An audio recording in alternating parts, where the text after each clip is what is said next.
सलाम जवाब दूं मैं करे मुंडो पुट्ठा जाए मुंडो पुट्ठा जाए सलाम जवाब दूं मैं करे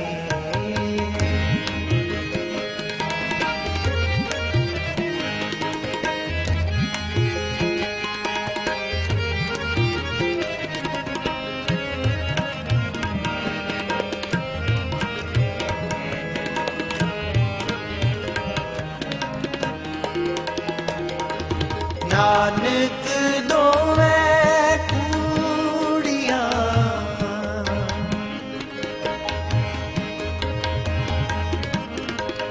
नानक दोवें कूड़ियां थाए न काई पाए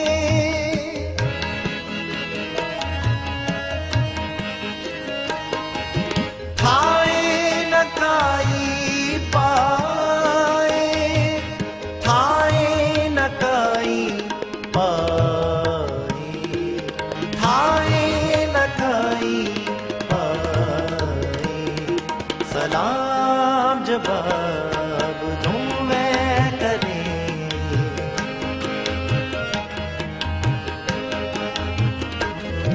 सलाम जवाब दूं मैं करे मुंडो पुट्ठा जाए मुंडो पुट्ठा जाए वाहिगुरु साहिब जीओ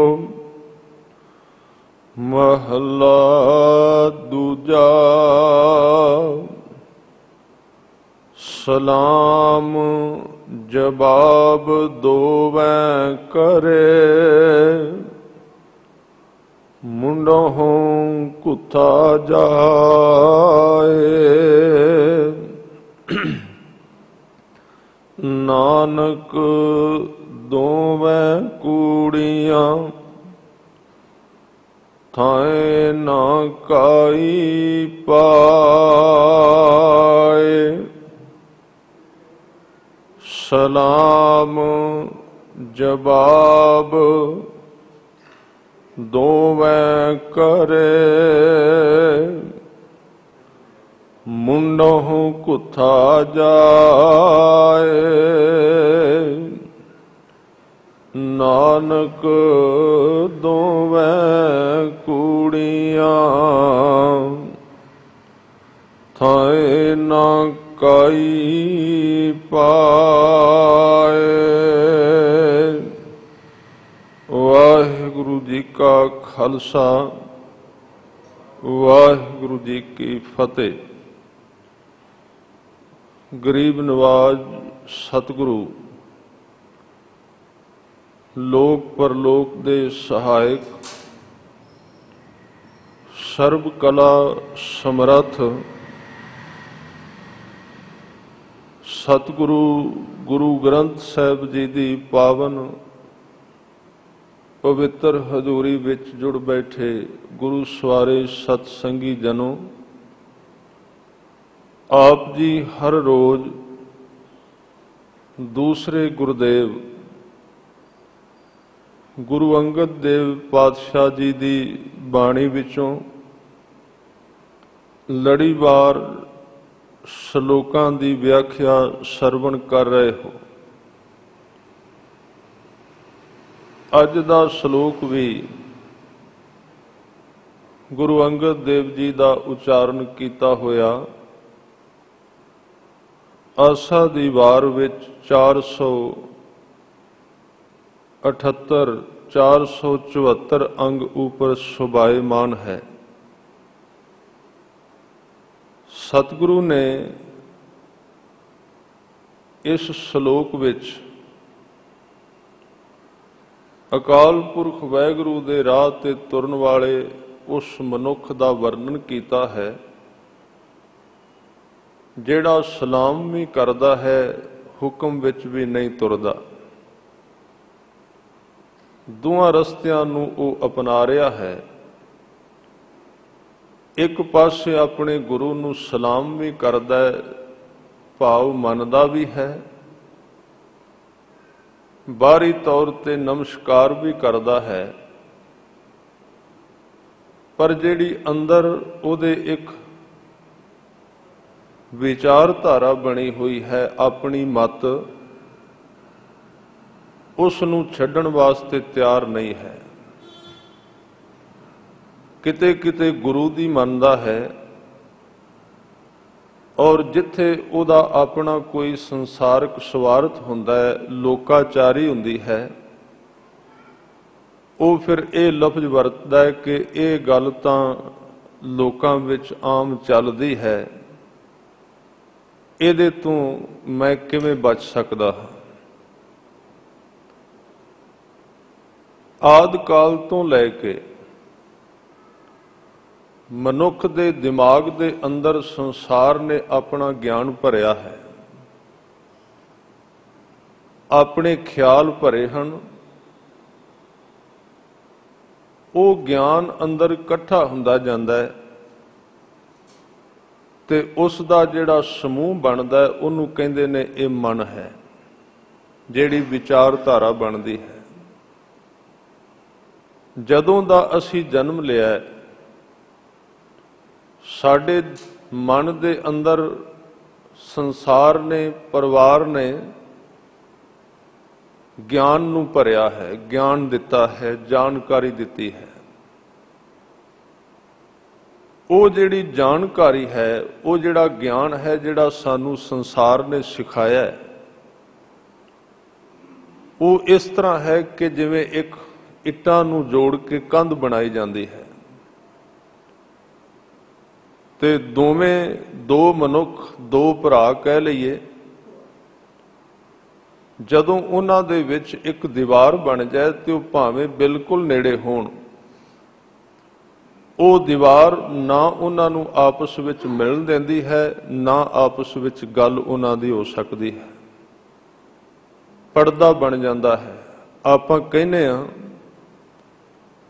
ਕਿ ਇੱਕ ਘਰ ਵਿੱਚ ਦੋ ਭਰਾ ਨੇ, ਕਈ ਸਾਲ ਇਕੱਠੇ ਰਹੇ,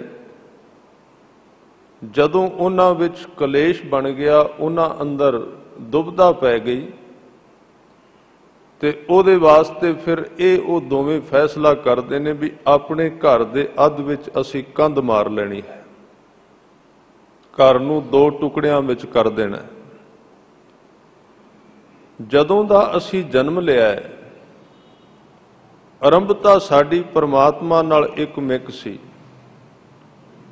ਪਰ ਸੰਸਾਰ ਨੇ ਇੱਥੇ ਵਿਚਾਰਾਂ ਦੀ ਕੰਧ ਬਣਾ ਬਣਾ ਕੇ ਇੰਨੀ ਉੱਚੀ ਕਰ ਦਿੱਤੀ ਹੈ ਕਿ ਪਰਮਾਤਮਾ ਤੇ ਮਨੁੱਖ ਕੋਲ ਕੋਲ ਹੁੰਦਿਆਂ ਵੀ ਆਪਸ ਵਿੱਚ ਬੋਲ ਨਹੀਂ ਸਕਦੇ, ਮਿਲ ਨਹੀਂ ਸਕਦੇ। ਉਸੇ ਨੂੰ ਜਪਜੀ ਸਾਹਿਬ ਵਿੱਚ ਗੁਰੂ ਸਾਹਿਬ ਨੇ ਕਿਹਾ, ਗੁਰੂ ਨਾਨਕ ਦੇਵ ਜੀ ਨੂੰ ਕਿਸੇ ਪੁੱਛਿਆ ਸੀ, ਉਦਾਸੀਆਂ ਦਾ ਪ੍ਰਯੋਜਨ ਕੀ ਹੈ? ਦਿਨ ਰਾਤ ਘਰ ਛੱਡ ਕੇ ਤੁਰਦੇ ਹੋ, ਬੱਚੇ ਤੁਹਾਡੇ ਕਿਤੇ ਤੁਰੇ ਫਿਰਦੇ ਨੇ, ਆਪ ਕਿਤੇ ਹੋ, ਇੱਕ ਥਾਂ ਤੇ ਬੈਠ ਜਾਓ। ਜਾਂ ਫਿਰ ਕਈਆਂ ਨੇ ਪੁੱਛਿਆ, ਪ੍ਰਯੋਜਨ ਕੀ ਹੈ? ਕਾਹਦੇ ਵਾਸਤੇ ਕਰ ਰਹੇ ਹੋ ਸਭ ਕੁਝ? ਤੁਸਾਂ ਅਮੀਰ ਘਰਾਣੇ ਵਿੱਚ ਜਨਮ ਲਿਆ, ਬਾਪ ਤੁਹਾਡਾ ਪਟਵਾਰੀ ਸੀ, ਮਾਇਆ ਦੀ ਕਮੀ ਨਹੀਂ, ਜ਼ਮੀਨ ਤੁਹਾਡੇ ਕੋਲ ਹੈ,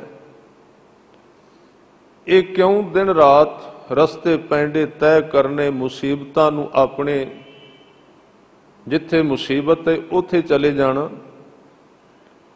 ਤੇ ਸਤਿਗੁਰਾਂ ਨੇ ਇੱਕ ਬਚਨ ਕਿਹਾ, ਕਹਿਣ ਲੱਗੇ, ਮੈਂ ਮਨੁੱਖ ਅਤੇ ਪਰਮਾਤਮਾ ਦੇ ਵਿੱਚ ਬਣੀ ਹੋਈ ਕੂੜ ਦੀ ਕੰਧ ਨੂੰ ਤੋੜਨਾ ਚਾਹੁੰਦਾ। ਮੇਰਾ ਪ੍ਰਯੋਜਨ ਇਹ ਹੈ ਕਿ ਕਿਵ ਕੂੜੈ ਟੁੱਟੈ ਪਾਲ, ਜਪਜੀ ਸਾਹਿਬ ਦੀ ਪਹਿਲੀ ਪੌੜੀ। ਪਾਲ ਕਹਿੰਦੇ ਨੇ ਕੰਧ ਨੂੰ, ਕਿਵ ਦਾ ਅਰਥ ਹੈ ਕਿਵੇਂ, ਕੂੜੈ ਦਾ ਅਰਥ ਝੂਠ। ਇਸ ਮਨੁੱਖ ਦੇ ਮਨ ਦੇ ਅੰਦਰ ਸਮਾਜ ਨੇ, ਸੰਸਾਰ ਨੇ, ਸੰਸਾਰ ਦੀ ਜਿਹੜੀ ਵਿਦਿਆ ਹੈ, ਉਹਨੇ ਜਿਹੜੀ ਕੰਧ ਖੜੀ ਕਰ ਦਿੱਤੀ ਨਾ, ਇਹਦੇ ਝੂਠੇ ਗਿਆਨ ਦੀ, ਉਹ ਇਹਦੇ ਸੁੱਖ ਦੇ ਵਿੱਚ ਰੁਕਾਵਟ ਹੈ। ਗਿਆਨ ਹੀ ਇਹਦਾ ਦੁੱਖ ਹੈ ਧਿਆਨ ਦੇਣਾ। ਜਿਹੜਾ ਗਿਆਨ ਸਾਨੂੰ ਸੰਸਾਰ ਨੇ ਦਿੱਤਾ ਹੈ, ਮਨੁੱਖ ਦੇ ਦੁੱਖ ਦੀ ਮਾਂ ਹੈ ਸੰਸਾਰ ਦਾ ਗਿਆਨ। ਮਨੁੱਖ ਦੇ ਸੁੱਖ ਦੀ ਮਾਂ ਹੈ ਗੁਰੂ ਦਾ ਗਿਆਨ। ਹੁਣ ਗੁਰੂ ਦਾ ਕੰਮ ਜਿਹੜਾ ਹੈ, ਜਦੋਂ ਸਿੱਖ ਗੁਰੂ ਕੋਲ ਆਏਗਾ ਤੇ ਪਹਿਲੀ ਅਰਦਾਸ ਹੀ ਇਹ ਹੈ, ਬੰਦੇ ਦੇ ਮਨ ਦੀ ਮੰਗ ਹੀ ਕੁਦਰਤੀ ਹੈ ਵੀ ਮੈਂ ਸੁੱਖ ਚਾਹੁੰਦਾ, ਔਰ ਇਹ ਚਾਹੀਦਾ ਹੈ ਆਦਮੀ ਨੂੰ ਆਨੰਦ। ਆ ਜਿਹੜੀਆਂ ਚੀਜ਼ਾਂ ਦੇ ਰਾਹੀਂ ਮਨੁੱਖ ਸੁਖੀ ਹੋਣਾ ਚਾਹੁੰਦਾ ਹੈ, ਇਹ ਆਨੰਦ ਦੇ ਦਰਵਾਜ਼ੇ ਨਹੀਂ, ਰਸਤੇ ਨਹੀਂ ਸੁੱਖ ਦੇ। ਖੋਜ ਕਰ ਰਿਹਾ ਆਦਮੀ ਬਾਹਰੋਂ। ਜੇ ਸੁੱਖ ਚਾਹੀਦਾ ਹੈ, ਆਨੰਦ ਚਾਹੀਦਾ ਹੈ, ਉਹ ਗੁਰੂ ਕੋਲ ਹੀ ਹੈ, ਹੋਰ ਕਿਸੇ ਕੋਲ ਹੈ ਹੀ ਨਹੀਂ ਸੰਸਾਰ ਵਿੱਚ। ਤਾਂ ਇੱਥੇ ਆ ਕੇ ਜਦੋਂ ਕੋਈ ਵੀ ਮਨੁੱਖ ਇਸ ਥਾਂ ਤੇ ਆ ਕੇ ਸੁੱਖ ਦੀ ਅਰਦਾਸ, ਸੁੱਖ ਦੀ ਮੰਗ ਕਰਦਾ ਹੈ, ਤੇ ਗੁਰੂ ਸਾਹਿਬ ਵੇਖਦੇ ਨੇ ਇਹਦੇ ਦੁੱਖ ਦਾ ਕਾਰਨ ਕੀ ਹੈ, ਤੇ ਅੰਦਰੋਂ ਝਾਤੀ ਮਾਰ ਕੇ ਦੁੱਖ ਤੇ ਹੈ ਇਹਦਾ ਆਪਣਾ ਬਣਾਇਆ ਹੋਇਆ ਗਿਆਨ, ਇਹਦੀ ਆਪਣੀ ਜਿਹੜੀ ਮੱਤ ਪੱਕੀ ਹੋ ਗਈ, ਬਿਲਕੁਲ ਅੰਦਰ ਵਿਚਾਰ ਇੰਨੇ ਪਰਪੱਕ ਹੋ ਗਏ, ਦ੍ਰਿੜ ਹੋ ਗਏ ਕਿ ਉਹ ਟੁੱਟਦੇ ਹੀ ਨਹੀਂ। ਤੁਸੀਂ ਕਈ ਵਾਰੀ ਵੇਖੋਗੇ, ਇੱਕ ਬੰਦੇ ਨੂੰ ਕਹੋ ਵੀ ਤੂੰ ਬੈਠਾ ਹੈ, ਇਹ ਬੰਦੇ ਦੇ ਮਨ ਦੀ ਪ੍ਰਵਿਰਤੀ ਹੈ ਔਰ ਉਹਦੇ ਅੰਦਰ ਦੇ ਮਤ ਹੈ। 3-4 ਕੁਰਸੀਆਂ ਪਈਆਂ ਨੇ, ਇੱਕ ਤੇ ਬੈਠਾ ਹੈ, ਉਹਨੂੰ ਵੈਸੇ ਹੀ ਕਹਿ ਦਿਓ ਵੀ ਇਹਦੇ ਤੋਂ ਉੱਠ ਕੇ ਦੂਸਰੀ ਤੇ ਹੋ ਜਾ, ਉਹ ਛੱਡਣ ਲਈ ਤਿਆਰ ਨਹੀਂ ਹੋਵੇਗਾ। ਉਹਦੇ ਅੰਦਰ ਦੀ ਭਾਵਨਾ ਇੱਕ ਬਿਰਤੀ ਹੈ ਵੀ ਮੈਂ ਕਿਉਂ ਉੱਠਾਂ। ਅੰਦਰ ਦੀ ਪ੍ਰਬਲ ਜਟਿਲ ਇੱਕ ਸਮੱਸਿਆ ਹੈ ਮਨ ਦੀ ਕਿ ਉਹ ਵਹਿਣਾ ਨਹੀਂ ਚਾਹੁੰਦਾ ਕੁਦਰਤ ਦੇ ਨਾਲ। ਉਹ ਛੱਡੇਗਾ ਨਹੀਂ ਉਸ ਕੁਰਸੀ ਨੂੰ, ਜਦ ਕਿ ਦੂਸਰੀ ਕੋਲ ਖਾਲੀ ਹੈ। ਤੇ ਜਦੋਂ ਮਨੁੱਖ ਗੁਰੂ ਕੋਲੋਂ ਸੁੱਖ ਮੰਗਦਾ ਹੈ, ਤੇ ਸਤਿਗੁਰੂ ਨੂੰ ਪਤਾ ਹੈ ਵੀ ਇਹਦੇ ਅੰਦਰ ਜਿਹੜੀ ਵਿਚਾਰਾਂ ਦੀ ਕੰਧ ਬਣੀ ਹੋਈ ਏ, ਅੰਦਰ ਪੰਡ ਵੱਜੀ ਏ, ਪਹਿਲਾਂ ਇਹ ਖੁੱਲੇਗੀ, ਅੰਦਰੋਂ ਵਿਚਾਰ ਗਿਆਨ ਸੰਸਾਰ ਦਾ ਟੁੱਟੇਗਾ ਤੇ ਸੁੱਖ ਦੀ ਸ਼ੁਰੂਆਤ ਉਹਦੇ ਤੋਂ ਹੋਵੇਗੀ, ਕਿਉਂਕਿ ਸੁੱਖ ਹੈ ਤੇ ਕੇਵਲ ਪਰਮਾਤਮਾ ਵਿੱਚ ਹੈ। ਤਾਂ ਫਿਰ ਗੁਰੂ ਕੀ ਕਰਦਾ ਹੈ, ਉਹ ਮਨੁੱਖ ਦੀ ਅੰਦਰਲੀ ਬਣਾਈ ਹੋਈ ਆਪਣੀ ਮੱਤ ਨੂੰ ਸ਼ਬਦ ਦੇ ਹਥੌੜੇ ਨਾਲ ਤੋੜਨਾ ਸ਼ੁਰੂ ਕਰ ਦਿੰਦਾ ਹੈ। ਉਹਦੀ ਮੱਤ ਨੂੰ ਅੰਦਰੋਂ ਕਹਿ ਲਈਏ ਮਾਰਦਾ ਹੈ, ਜਿਹੜੀ ਉਹਦੀ ਆਪਣੀ ਬਣੀ ਹੋਈ ਹੈ, ਉਹਦੇ ਉੱਤੇ ਵਾਰ ਤੇ ਵਾਰ ਕਰੀ ਜਾਂਦਾ ਹੈ। ਉਹਨੂੰ ਭੰਨਣਾ ਚਾਹੁੰਦਾ ਹੈ, ਉਹਨੂੰ ਤੋੜਨਾ ਚਾਹੁੰਦਾ ਹੈ, ਖਤਮ ਕਰ ਦੇਣਾ ਚਾਹੁੰਦਾ ਹੈ, ਕਿਉਂਕਿ ਜਿੰਨਾ ਚਿਰ ਉਹ ਖਤਮ ਨਹੀਂ ਹੁੰਦੀ ਕੋਈ ਰਸਤਾ ਨਹੀਂ ਜ਼ਿੰਦਗੀ ਦਾ। ਜੀਵਨ ਦਾ ਰਸ ਪ੍ਰਾਪਤ ਕਰਨਾ ਤੇ ਆਪਣੀ ਮੱਤ ਤੋੜਨੀ ਪਏਗੀ, ਆਪਣੀ ਮੱਤ ਨੂੰ ਛੱਡਣਾ ਪਏਗਾ। ਭਗਤ ਨਾਮਦੇਵ ਜੀ ਦੇ ਜੀਵਨ ਵਿੱਚ ਇੱਕ ਜ਼ਿਕਰ ਆਉਂਦਾ ਹੈ ਕਿ ਉਹਨਾਂ ਦੀ ਜਿਹੜੀ ਛੰਨ ਸੀ ਉਹ ਟੁੱਟ ਗਈ ਤੇ ਇੱਕ ਨਵਾਂ ਬੜਾ ਸੋਹਣਾ ਮਹਿਲ ਪਰਮਾਤਮਾ ਨੇ ਆਪ ਬਣਾਇਆ ਸੀ, ਉਹਨਾਂ ਦਾ ਘਰ ਬਣਾਇਆ ਸੀ। ਇਹ ਸਾਖੀ ਆਮ ਤੌਰ ਤੇ ਸੁਣਾਈ ਜਾਂਦੀ ਸੀ ਵਿਆਖਿਆ ਵਿੱਚ ਕਿ ਨਾਮਦੇਵ ਨੂੰ ਉਹਦੀ ਪੜੋਸਨ ਨੇ ਪੁੱਛਿਆ, ਗੁਆਂਢੀਆਂ ਨੇ ਪੁੱਛਿਆ ਵੀ ਤੇਰਾ ਮਹਿਲ ਕਿਸ ਨੇ ਬਣਾਇਆ? ਉਹਨੇ ਕਿਹਾ ਵੀ ਉਹ ਮਿਸਤਰੀ ਜਿਹੜਾ ਹੈ ਉਹਦਾ ਪਤਾ ਦੱਸ ਦਿਓ। ਨਾਮਦੇਵ ਜੀ ਛੰਨ ਦੇ ਥਾਂ ਤੇ ਮਕਾਨ ਬਹੁਤ ਵਧੀਆ ਬਣ ਗਿਆ। ਗਰੀਬ ਸਨ ਕਹਿੰਦੇ, ਪੁਰਾਣੀ ਛੰਨ ਸੀ। ਰੱਬ ਨੇ ਆ ਕੇ ਇੱਕ ਦਿਨ ਤਰਸ ਕੀਤਾ, ਨਵਾਂ ਮਕਾਨ ਬਣਾ ਕੇ ਦਿੱਤਾ ਨਾਮਦੇਵ ਨੂੰ। ਇਹ ਕਹਾਣੀ ਸੁਣਾਈ ਜਾਂਦੀ ਸੀ। ਅਸਲ ਵਿੱਚ ਸੱਚ ਕੀ ਸੀ? ਅੱਜ ਦਾ ਹੁਣ ਮੈਂ ਕਹਿ ਰਿਹਾ ਸੀ ਨਾ ਵੀ ਗਿਆਨ ਭਰ ਦਿੱਤਾ। ਖਾਸ ਕਰਕੇ ਆ ਜਿਹੜੀ ਸਦੀ ਨਾ 20ਵੀਂ ਸਦੀ, ਇਹਦੇ ਵਿੱਚ ਬੰਦੇ ਦੇ ਦਿਮਾਗ ਵਿੱਚ ਇੰਨਾ ਤਰਕ ਤੇ ਗਿਆਨ ਭਰ ਦਿੱਤਾ ਗਿਆ ਹੈ ਕਿ ਜਿਹੜੇ ਮਨੋ ਚਿੰਤਕ ਨੇ ਉਹ ਸੋਚ ਰਹੇ ਨੇ ਕਿਤੇ ਬੰਦਾ ਆਉਣ ਵਾਲੇ 10-20 ਸਾਲਾਂ ਵਿੱਚ ਜੇ ਤੇ ਆ ਗਿਆ ਗੁਰੂ ਦੇ ਨੇੜੇ ਤੇ ਬਚ ਜਾਏਗਾ, ਨਹੀਂ ਤੇ ਪਾਗਲ ਹੋ ਜਾਏਗਾ। ਬਿਲਕੁਲ ਪਾਗਲ ਹੋਣ ਦੀ ਸੰਭਾਵਨਾ ਹੈ। ਜਾਂ ਆਤਮ ਹੱਤਿਆ ਕਰੇਗਾ ਜਾਂ ਪਾਗਲ ਹੋਏਗਾ। ਔਰ ਕਈ ਦੇਸ਼ਾਂ ਵਿੱਚ ਇਹ ਪ੍ਰਵਿਰਤੀ ਬੜੇ ਵੱਡੇ ਪੈਮਾਨੇ ਤੇ ਵੱਧ ਗਈ ਹੈ ਕਿ ਆਤਮ ਹੱਤਿਆ ਵੱਡੇ ਵੱਡੇ ਸਮਰੱਧ ਦੇਸ਼ ਜਿਹੜੇ ਨੇ, ਜਿਨ੍ਹਾਂ ਵਿੱਚ ਮਾਇਆ ਬਹੁਤ ਹੈ, ਸਾਧਨ ਬੜੇ ਨੇ, ਬੜੀ ਆਤਮ ਹੱਤਿਆ ਉਸ ਥਾਂ ਤੇ। ਤਾਂ ਇਹ ਜਦੋਂ ਇਹ ਕਹਾਣੀ ਚੱਲਦੀ ਸੀ ਉਦੋਂ ਬੰਦੇ ਬਿਲਕੁਲ ਸਿੱਧੇ ਸਾਦੇ, ਦਿਮਾਗ ਵਿੱਚ ਬਹੁਤਾ ਗਿਆਨ ਨਹੀਂ ਸੀ ਭਰਿਆ ਗਿਆ, ਬਹੁਤਾ ਗਿਆਨ ਨਹੀਂ ਸੀ। ਸ਼ਾਇਦ ਅਸੀਂ ਵੀ ਇਸ ਰਾਹ ਤੇ ਤੁਰ ਪਏ ਹਾਂ ਵੀ ਲੋਕਾਂ ਨੂੰ ਅੱਖਰ ਸਿਖਾ ਕੇ ਗਿਆਨੀ ਬਣਾਓ ਫਿਰ ਉਹ ਸੰਤ ਬਣਨਗੇ। ਮੁਮਕਿਨ ਨਹੀਂ ਹੈ। ਪਹਿਲਾਂ ਉਹਨਾਂ ਨੂੰ ਅਰਥ ਸਿਖਾਓ, ਸਾਰਿਆਂ ਨੂੰ ਕਲਾਸਾਂ ਅਟੈਂਡ ਕਰਨ, ਗਿਆਨ ਦਿਓ ਕੀ ਹੁੰਦਾ ਹੈ। ਕਦੀ ਬਣਿਆ ਇਸ ਤਰ੍ਹਾਂ ਆਦਮੀ? ਸਤਿਗੁਰੂ ਨੇ ਤੇ ਕਿਹਾ ਸੀ ਵੀ ਗੁਰੂ ਦੇ ਹੁਕਮ ਵਿੱਚ ਤੁਰ। ਗਿਆਨ ਥੋੜੇ ਜਿਹੇ ਬੰਦਿਆਂ ਦੀ ਮੁਸੀਬਤ ਹੈ, ਉਹਨਾਂ ਨੂੰ ਪੜ੍ਹਨਾ ਪੈਂਦਾ ਹੈ।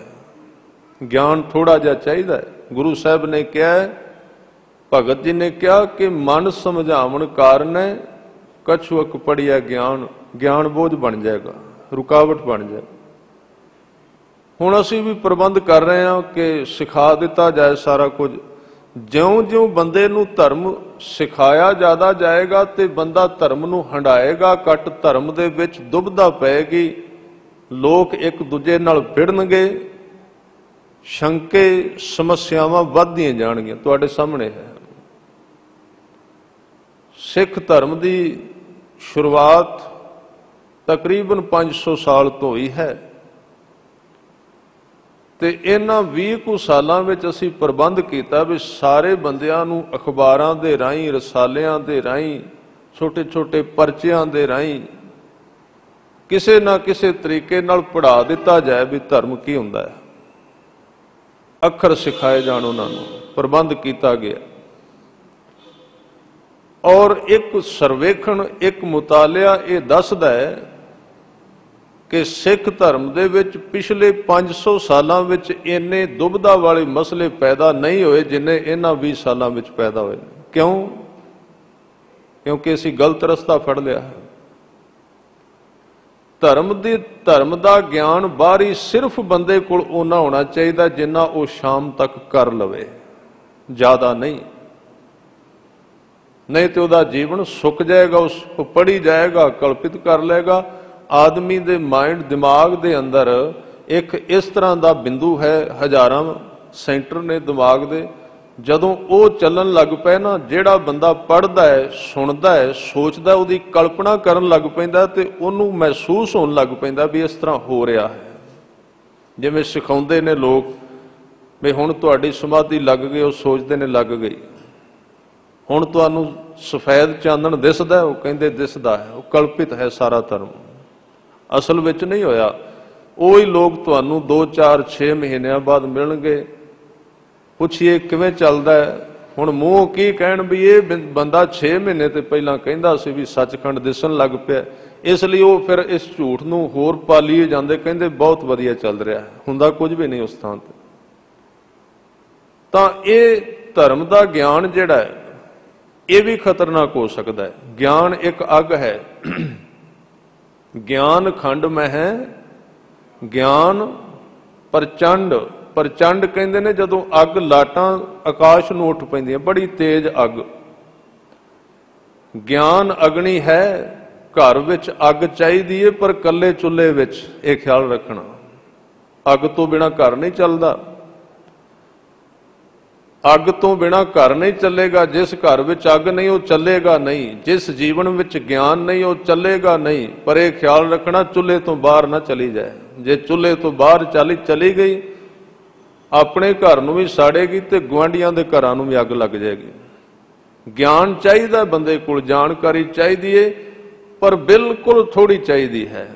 ਕਿਤੇ ਇਹ ਸਾਡੇ ਸਾਰੇ ਜੀਵਨ ਨੂੰ ਆਪਣੀਆਂ ਲਾਟਾਂ ਵਿੱਚ, ਘੇਰੇ ਵਿੱਚ ਨਾ ਲੈ ਲਵੇ। ਇਸ ਲਈ ਸਾਰੇ ਗਿਆਨਵਾਨ ਨੇ, ਹੁਣ ਸਾਰੇ ਪੜ੍ਹੇ ਲਿਖੇ ਹੋ ਗਏ ਬਸ। ਔਰ ਜਦੋਂ ਸਾਰੇ ਪੜ੍ਹੇ ਲਿਖੇ ਹੋ ਗਏ, ਇੱਕ ਦੂਜੇ ਦੀ ਸੁਣਦਾ ਹੀ ਕੋਈ ਨਹੀਂ ਹੈ। ਕੌਣ ਸੁਣੇਗਾ? ਇਸ ਕਰਕੇ ਗੁਰੂ ਸਾਹਿਬ ਨੇ ਕਿਹਾ ਕਿ ਇੱਕ ਦੂ ਇੱਕ ਸਿਆਣਾ। ਇਹ ਅਵਸਥਾ ਉਦੋਂ ਵੀ ਬਣੀ ਹੋਈ ਸੀ। ਤਾਂ ਖੈਰ ਜਿਹੜਾ ਵਿਸ਼ਾ ਹੈ, ਇਹ ਆਦਮੀ ਜਿਹਦਾ ਆਪਣੇ ਅੰਦਰ ਗਿਆਨ ਹੈ, ਨਾਮਦੇਵ ਜੀ ਦੀ ਗੱਲ ਕਰ ਰਿਹਾ ਸੀ। ਮੈਂ ਇੱਕ ਕਹਾਣੀ ਦੀ ਗੱਲ ਕਰ ਰਿਹਾ ਸੀ ਕਿ ਨਾਮਦੇਵ ਜੀ ਨਾਲ ਸੰਬੰਧਿਤ ਇੱਕ ਕਹਾਣੀ ਅੱਜ ਤੋਂ 150 ਸਾਲ ਪਹਿਲਾਂ ਸੁਣਾਈ ਜਾਂਦੀ ਸੀ। ਉਹਨਾਂ ਦੀ ਛੰਨ ਟੁੱਟ ਗਈ, ਰੱਬ ਨੇ ਨਵੀਂ ਬਣਾਈ ਆ ਕੇ। ਉਹ ਕਹਾਣੀ ਦੇ ਰਾਹੀਂ ਆਮ ਬੰਦੇ ਨੂੰ ਲੋਕਾਂ ਨੇ, ਬੋਲਣ ਵਾਲਿਆਂ ਨੇ ਸਮਝਾਇਆ ਸੀ ਵੀ ਇਸ ਤਰ੍ਹਾਂ ਹੋਇਆ। ਉਦਾਹਰਨ ਉਹਨਾਂ ਬਾਹਰ ਦੀ ਦਿੱਤੀ। ਹੁਣ ਜਦੋਂ ਉਹਨਾਂ ਦੱਸਿਆ ਵੀ ਪਰਮਾਤਮਾ ਆਇਆ, ਨਾਮਦੇਵ ਦੀ ਛੰਨ ਨਵੀਂ ਬਣਾਈ, ਪਰ ਉਹ ਇਹ ਦੱਸਣਾ ਭੁੱਲ ਗਏ ਵੀ ਕਹਾਣੀ ਸੁਣਾ ਦਿੱਤੀ, ਗੁਰਬਾਣੀ ਦੇ ਅਰਥ ਨਹੀਂ ਕੀਤੇ ਸ਼ਬਦ ਦੇ। ਪਾੜ ਪੜੋਸਨ ਪੂਛ ਲੈ ਨਾਮਾ, ਕਾਂ ਪਹਿਚਾਣ ਛਵਾਈ ਹੋ।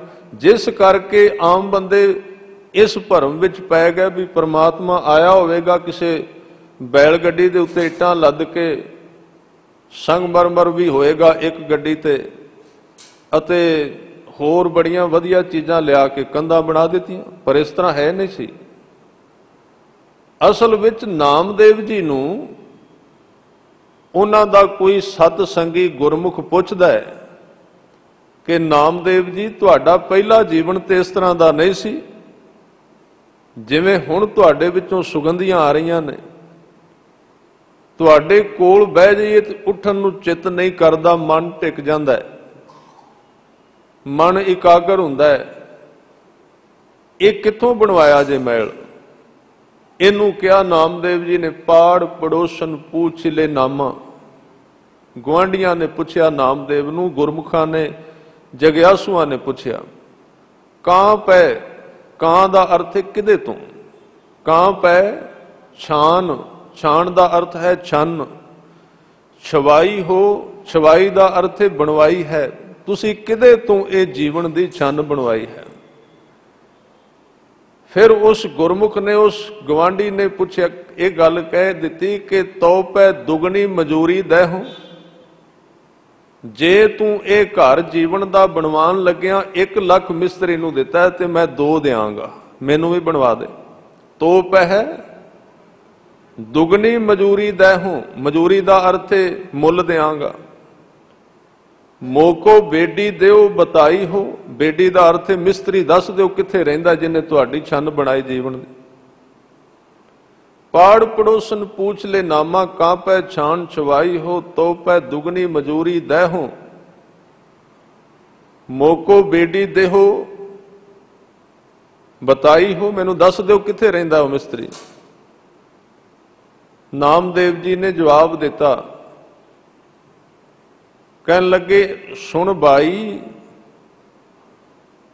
ਅਰੀ ਬਾਈ ਬੇਡੀ ਦੇਣ ਨਾ ਜਾਈ। ਦੇਣ ਦਾ ਅਰਥ ਹੈ ਮੈਂ ਦੇ ਨਹੀਂ ਸਕਦਾ, ਤੈਨੂੰ ਦੱਸ ਨਹੀਂ ਸਕਦਾ ਕਿੱਥੇ ਹੈ, ਸੱਚ ਹੈ, ਮੈਂ ਨਹੀਂ ਇਸ ਤਰ੍ਹਾਂ ਦੇ ਸਕਦਾ। ਕੋਈ ਬੰਦਾ ਹੱਥ ਵਿੱਚ ਫੜ ਕੇ ਪਰਮਾਤਮਾ ਦਾ ਨਾਮ ਕਿਸੇ ਦੀ ਜੇਬ ਵਿੱਚ ਨਹੀਂ ਪਾ ਸਕਦਾ। ਜੇ ਕੋਈ ਕਹਿੰਦਾ ਹੈ, ਧੋਖਾ ਦੇ ਰਿਹਾ ਸੰਸਾਰ ਨੂੰ। ਜਦੋਂ ਗੁਰੂ ਨਾਨਕ ਨੇ ਕਹਿ ਦਿੱਤਾ ਵੀ ਜੇ ਤੂੰ ਤਿਆਰ ਨਹੀਂ, ਮੈਂ ਨਹੀਂ ਦਿਆਂਗਾ, ਕਿਉਂਕਿ ਮੈਂ ਦਿੱਤਾ ਤੇਰੇ ਕੋਲ ਰਹਿਣਾ ਨਹੀਂ, ਤੂੰ ਤਿਆਰ ਹੋ, ਪਹਿਲਾਂ ਤਿਆਰ ਹੋ। ਆਮ ਤੌਰ ਤੇ ਆ ਮਣਕੇ ਦੀ ਮਾਲਾ ਦੀ ਗੱਲ ਚੱਲਦੀ ਨਾ, ਮਾਲਾ ਫੇਰਨ ਵਾਲੇ ਕਈ ਸਾਧਨ ਕਰ ਲੈਂਦੇ ਨੇ ਇਸ ਤਰ੍ਹਾਂ ਦੇ। ਉਹ ਕਿਸੇ ਜਗਿਆਸੂ ਨੇ ਨਾ ਆਪਣੇ ਦੂਸਰੇ ਗੁਰਮੁਖ ਮਿੱਤਰ ਨੂੰ ਮਖੌਲ ਨਾਲ, ਵੈਸੇ ਸੱਚ ਨਾਲ ਗੱਲ ਕਹੀ। ਕਹਿਣ ਲੱਗੇ, ਤੁਸੀਂ ਬੜਾ ਨਾਮ ਜਪਦੇ ਹੋ, ਆ 1 ਮਣਕਾ ਮੇਰਾ ਵੀ ਫੇਰ ਦਿਆ ਕਰੋ ਹਰ ਰੋਜ਼, 1 ਮੇਰਾ ਵੀ ਮਣਕਾ ਫੇਰ ਦਿਆ ਕਰੋ, ਕਰ ਦਿਆ ਕਰੋ ਮੇਰੇ ਵਾਸਤੇ ਵੀ। ਵੈਸੇ ਇਹ ਇੱਕ ਥਾਂ ਤੇ ਜਾ ਕੇ ਹੋ ਜਾਂਦਾ ਹੈ, ਉਹ ਗੱਲ ਬੜੀ ਦੂਰ ਦੀ ਹੈ ਕਿ ਕੋਈ ਕਿਸੇ ਵਾਸਤੇ ਕੁਝ ਕਰ ਸਕੇ, ਬੜਾ ਔਖਾ ਹੈ। ਉਹਨੇ ਕਿਹਾ ਵੀ ਜਿੱਥੇ ਤੁਸੀਂ ਮਣਕਾ ਫੇਰਨ ਦਾ ਮਤਲਬ ਵੀ 1 ਮਿੰਟ ਮੇਰੇ ਵਾਸਤੇ ਵੀ ਦੁਆ ਕਰ ਦਿਆ ਕਰੋ। ਉਹਨੇ ਕਿਹਾ 1 ਮਣਕਾ ਮੇਰੇ ਵਾਸਤੇ ਵੀ ਫੇਰ ਦਿਆ ਕਰੋ। ਤੇ ਜਿਸ ਨੂੰ ਕਿਹਾ ਸੀ ਗੁਰਮੁਖ ਨੂੰ, ਉਹਨੇ ਕਿਹਾ ਵੀ ਮਣਕਾ ਫੇਰਨ ਵਿੱਚ ਢੇਰ ਕੋਈ ਨਹੀਂ, ਕੋਈ ਢਿੱਲ ਨਹੀਂ, ਤੂੰ ਸੂਤਰ ਤਿਆਰ ਕਰ ਜਿਹਦੇ ਵਿੱਚ ਮਣਕਾ ਪਿਆ ਹੁੰਦਾ ਹੈ।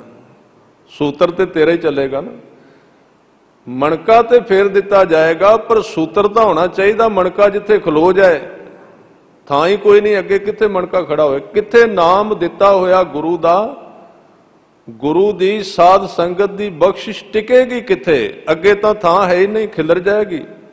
ਕਰ ਮੈਂ ਅੰਮ੍ਰਿਤ ਆਣ ਨਿਸਾਰਿਓ, ਕਰ ਕਹਿੰਦੇ ਨੇ ਹੱਥਾਂ ਨੂੰ, ਅੰਮ੍ਰਿਤ ਆਣ ਨਿਸਾਰਿਓ, ਨਿਸਾਰਿਓ ਦਾ ਕਹਿੰਦੇ ਡੁੱਲ ਗਿਆ, ਹੱਥਾਂ ਵਿੱਚ ਆਇਆ ਹੋਇਆ। ਕਿਉਂ? ਹੱਥ ਢਿੱਲੇ ਸਨ। ਪਾਣੀ ਵੀ ਪੀਣਾ ਹੋਵੇ, ਕਰ ਸਾਧੂ ਅੰਜਲੀ ਪੁੰਨ ਵੱਡਾ ਹੈ। ਅੰਜਲੀ ਦਾ ਅਰਥ ਬੁੱਕ ਕਰ, ਹੱਥ ਕਰ ਅੱਗੇ, ਤੇ ਹੱਥ ਕੱਲੇ ਹੱਥ ਨਹੀਂ ਕਰਨ ਨਾਲ ਸਰਨਾ। ਹੱਥਾਂ ਦੀ ਪੋਜੀਸ਼ਨ ਬੜੀ ਸਖਤ ਹੋਣੀ ਚਾਹੀਦੀ, ਨਹੀਂ ਤਾਂ ਉਹ ਮਿਲੀ ਹੋਈ ਦਾਤ ਵੀ ਖਿਲਰ ਜਾਏਗੀ। ਕਰ ਸਾਧੂ ਅੰਜਲੀ ਪੁੰਨ ਵੱਡਾ ਹੈ, ਕਰ ਡੰਡੌਤ ਪੁੰਨ ਵੱਡਾ ਹੈ। ਸਭ ਤੋਂ ਵੱਡਾ ਪੁੰਨ ਕੀ ਹੈ? ਡੰਡੌਤ ਕਰ ਆਪਣੇ ਪਰਮਾਤਮਾ ਨੂੰ। ਡੰਡੌਤ ਦਾ ਅਰਥ ਵੈਸੇ ਡੰਡੌਤ ਬੰਧਨ ਹੁੰਦੀ ਹੈ, ਲੰਮੇ ਪੈ ਕੇ ਸਿੱਧੇ ਸਰੀਰ ਨੂੰ ਡੰਡੇ ਵਾਂਗ ਕਰਕੇ ਮੱਥਾ ਟੇਕਣਾ। ਪਰ ਜਦੋਂ ਗੁਰੂ ਗ੍ਰੰਥ ਸਾਹਿਬ ਵਿੱਚ ਡੰਡੌਤ ਬੰਧਨ ਦੀ ਗੱਲ ਆਏਗੀ, ਉਹਦੇ ਅਰਥ ਹੋਣਗੇ ਉਹ ਮਨ ਨੂੰ ਸਿੱਧਾ ਜਾ ਕਰਕੇ ਗੁਰੂ ਨਾਲ ਪਿਆਰ ਕਰ, ਸਿੱਧਾ ਕਰਕੇ ਬਿਲਕੁਲ ਵਲ ਵਿੰਗ ਕੱਢ ਦੇ ਵਿੱਚੋਂ, ਹੇਰਾ ਫੇਰੀ ਛੱਡ ਦੇ ਗੁਰੂ ਨਾਲ ਕਰਨੀ। ਧੋਖਾ ਨਹੀਂ ਖਾਏਗਾ ਤੇਰੇ ਤੋਂ ਗੁਰੂ। ਜਿੰਨਾ ਤੂੰ ਆਪਣੇ ਆਪ ਨੂੰ ਸਿੱਧਾ ਕਰ ਲੈ, ਜਿੰਨਾ ਸਰਲ ਕਰ ਲੈ, ਜਿੰਨਾ ਬਿਲਕੁਲ ਤੂੰ ਆਪਣੇ ਆਪ ਨੂੰ ਸਿੱਧਾ ਸਾਦਾ ਬਣਾ ਲੈ, ਉਨੀ ਬਖਸ਼ਿਸ਼ ਜਲਦੀ ਹੈ। ਬੜਾ ਭੋਲਾ ਆਦਮੀ ਹੋਣਾ ਚਾਹੀਦਾ ਹੈ। ਇਹ ਬੜੀ ਵੱਡੀ ਤਰਾਸਦੀ ਹੈ ਸੰਸਾਰ ਦੀ। ਜਦੋਂ ਕੋਈ ਭਗਤੀ ਵਿੱਚ ਲੀਨ ਹੋਣ ਲੱਗਦਾ, ਬਿਲਕੁਲ ਭੋਲਾ ਹੋ ਜਾਂਦਾ, ਬਿਲਕੁਲ ਸਿੱਧਾ। ਕਈ ਵਾਰੀ ਸੰਸਾਰ ਦੇ ਲੋਕ ਕਹਿ ਵੀ ਦਿੰਦੇ ਬੰਦਾ ਬਿਲਕੁਲ ਹੀ ਸਿੱਧਾ ਹੈ। ਉਹ ਕਹਿੰਦਾ ਮੈਨੂੰ ਪਤਾ ਹੈ ਚਲਾਕ ਹੋਣ ਦਾ। ਭਾਈ ਗੁਰਦਾਸ ਜੀ ਨੇ ਕਿਹਾ, ਅੰਦਰੋਂ ਸਿਆਣਾ ਬਾਹਰੋਂ ਭੋਲਾ। ਸਿਆਣਪ ਤਾਂ ਉਹਦੇ ਅੰਦਰ ਹੈ, ਚਤੁਰਾਈ ਤਾਂ ਹੈ, ਸਭ ਕੁਝ ਜਾਣਦਾ ਹੈ। ਔਰ ਮੈਂ ਇੱਕ ਬੇਨਤੀ ਕਰਾਂ, ਜਿੰਨਾ ਸੰਸਾਰ ਬਾਰੇ ਇੱਕ ਭਗਤ ਜਾਣਦਾ, ਉਹਨਾਂ ਸੰਸਾਰੀ ਨਹੀਂ ਜਾਣਦਾ। ਪਰ ਉਹਨੂੰ ਪਤਾ ਜੇ ਮੈਂ ਇਸ ਚਲਾਕੀ ਨੂੰ, ਚਤੁਰਾਈ ਨੂੰ ਵਰਤਿਆ ਤੇ ਮੇਰੇ ਮਾਲਕ ਨਾਲ ਵਿੱਥ ਪੈ ਜਾਣੀ, ਦੂਰੀ ਹੋ ਜਾਏਗੀ। ਇਸ ਕਰਕੇ ਉਹ ਨਹੀਂ ਵਰਤਦਾ, ਬਿਲਕੁਲ ਸਾਦਾ। ਔਰ ਇਸ ਧਰਤੀ ਦੇ ਜਿਹੜੇ 3 ਦੇਵਤੇ ਲੋਕ ਮੰਨਦੇ, ਉਹਨਾਂ ਵਿੱਚੋਂ ਇੱਕ ਦੇਵਤੇ ਸ਼ਿਵ ਜੀ ਦਾ ਨਾਮ ਵੀ ਭੋਲੇ ਸ਼ੰਕਰ ਰੱਖਿਆ ਗਿਆ। ਭੋਲਾ, ਬਿਲਕੁਲ ਸਿੱਧਾ ਸਾਦਾ ਆਦਮੀ। ਜਿੰਨਾ ਸਿੱਧਾ ਆਦਮੀ ਹੋਵੇਗਾ ਤਾਂ ਸਰਲ ਆਦਮੀ। ਨਾਮਦੇਵ ਜੀ ਵੀ ਬਣੇ ਇੱਕ ਵਾਰੀ, ਤੁਸੀਂ ਸੁਣਿਆ ਨਾ ਉਹਨਾਂ ਦਾ ਸ਼ਬਦ ਕਿ ਦੂਧ ਕਟੋਰੇ ਗੜਵੇ ਪਾਣੀ, ਕਪਿਲ ਗਾਏ ਨਾਮੇ ਦੋਏ ਆਣੀ। ਤਾਂ ਨਾਮਦੇਵ ਦੁੱਧ ਪੀਣ ਲੱਗੇ ਤੇ ਰੱਬ ਨੂੰ ਕਹਿੰਦੇ ਨੇ ਪਹਿਲਾਂ ਤੂੰ ਪੀ। ਉਹਦੇ ਵਿੱਚ ਉਹ ਸ਼ਬਦ ਪੜ੍ਹਨਾ, दूध पियो गोबिंदे राय, दूध पियो मेरो मन पति आए, नहीं तो घर को बाप रिसाए, तू दुध पी मैं तां पीना है। अगे रख के बैठ गए, कहन लगे नहीं पीना, तू पिएगा तां पीना है। उस वेले एक तुक आउंदी उस शब्द दे अंदर, नामदेव जी दी बाणी विच, ओदे विच लफ्ज ने कि एक भगत मेरा हिरदै बसै, नामे देख नारायण हसै। नामदेव नूं वेख के परमात्मा हस पिया। क्यों हसिया? नामदेव दे भोलेपण तो भी सिद्धा आदमी वेखो किन्ना सिद्धा हो गया। कहंदा रब्बा तू दुध पी लै। वो अदृश परमात्मा हसदा अपनी बोली विच कि इन्ना सिद्धा हो गया नामदेव, उन्होंने इंज लगन लग पिया भी तू मेरे वर्गा है। प्यार दी दुनिया जदों शुरू होंदी है ना, हुण ये बड़ी वड्डी मुसीबत है कि गुरु ग्रंथ साहिब दे विच जिहड़ी व्याख्या कीती गई सारी प्रेम दे देश दी है, ते जदों कोई इस इहदी व्याख्या करदा सुनने वाले सारे इत्थे मिट्टी खाक छाणदे ने, बहुते ज़्यादा उन्हां विच, उन्हां नूं समझ विच नहीं आउंदी। वो कहंदे किवें हो सकदा, रब हस सकदा है? हसन लग्गिया दंद चाहीदे ने, मूँह चाहीदा, रब दे ते है ही कोई नहीं। वो परमात्मा जिहड़ा उन्हां दे दिमाग विच भरिया गया, ना उत्थों तक उन्हां दी पहुंच होवे। तां ये रस्ता इस तरह दा है जिस नूं कहंदे ने ऐसा नाम निरंजन होए, जे को मन जाने मन कोय। जे कोई मनेगा तो पता लग जाएगा किवें किवें हुंदा सारा कुछ। एक 5-7 साल दी बच्ची नूं तुसीं जिन्ना मर्जी समझा दिओ बई सहुरे घर जाईदा, इस तरह हुंदा है, इस तरह हुंदा है, इस तरह ਉੱਥੇ ਰਹਿਣ ਸਹਿਣ ਚੱਲਦਾ ਹੈ, ਕੀ ਸਮਝ ਆਵੇਗਾ ਜੇ ਉਮਰ ਹੀ ਨਹੀਂ ਹੈ। ਇਆਣੀ ਬਾਲੀ ਕਿਆ ਕਰੇ, ਇਆਣੀ ਬਾਲੀ ਬਿਲਕੁਲ ਛੋਟੀ ਉਮਰ ਵਾਲੀ, ਕਿਵੇਂ ਪਤਾ ਲੱਗੇ ਗਿਆਨ ਉਹਨੂੰ ਪੜ੍ਹਾ ਦਿਓ ਸਾਰਾ ਗਿਆਨ, ਉਹਦੇ ਪਤੀ ਦਾ, ਸਹੁਰੇ ਘਰ ਦਾ, ਕਿਵੇਂ ਸਮਝ ਵਿੱਚ ਆਏਗਾ? ਕਦੋਂ ਸਮਝ ਵਿੱਚ ਆਏਗਾ? ਜਦੋਂ ਜਵਾਨ ਹੋਵੇਗੀ। ਜਦੋਂ ਜਵਾਨ ਹੋਵੇਗੀ ਤੇ ਜਵਾਨੀ ਦੇ ਸਾਰੇ ਗੁਣ ਧਰਮ ਆਪਣੇ ਆਪ ਉਹਦੇ ਜੀਵਨ ਵਿੱਚੋਂ ਪ੍ਰਗਟ ਹੋਣ ਲੱਗ ਪੈਣਗੇ, ਸਮਝਾਉਣ ਦੀ ਲੋੜ ਨਹੀਂ ਪਏਗੀ। ਫਿਰ ਉਹਨੂੰ ਪਤਾ ਲੱਗ ਜਾਏਗਾ ਜੀਵਨ ਇਹ ਕਿਵੇਂ ਦਾ ਹੈ। ਤਾਂ ਧਰਮ ਦੇ ਮਾਰਗ ਤੇ ਵੀ ਸ਼ਾਇਦ ਅਸੀਂ ਬੱਚੇ ਵੀ ਅਜੇ ਤਾਂ ਜਨਮ ਹੀ ਕੋਈ ਨਹੀਂ ਲਿਆ, ਗੁਰੂ ਸਾਹਿਬ ਦੀ ਬਾਣੀ ਅਨੁਸਾਰ ਅਜੇ ਤਾਂ ਜੰਮੇ ਵੀ ਨਹੀਂ ਧਰਮ ਦੇ ਦੁਨੀਆ ਵਿੱਚ, ਤੇ ਸਮਝ ਕਿਵੇਂ ਆਵੇ? ਤਾਂ ਬੇਨਤੀ ਕਰ ਰਿਹਾ ਸੀ, ਉਥੇ ਸਰਲ ਆਦਮੀ ਨਾਮਦੇਵ, ਬਿਲਕੁਲ ਸਰਲ ਭਗਤ, ਸਿੱਧੇ ਸਾਦੇ, ਕਹਿੰਦੇ ਨੇ ਦੁੱਧ ਪੀਓ, ਮੈਂ ਦੁੱਧ ਪਿਆਉਣਾ ਤੁਹਾਨੂੰ।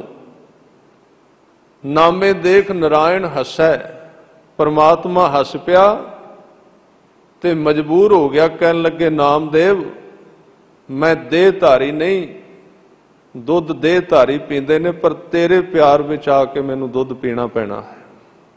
दूध पियाए भगत घर गया।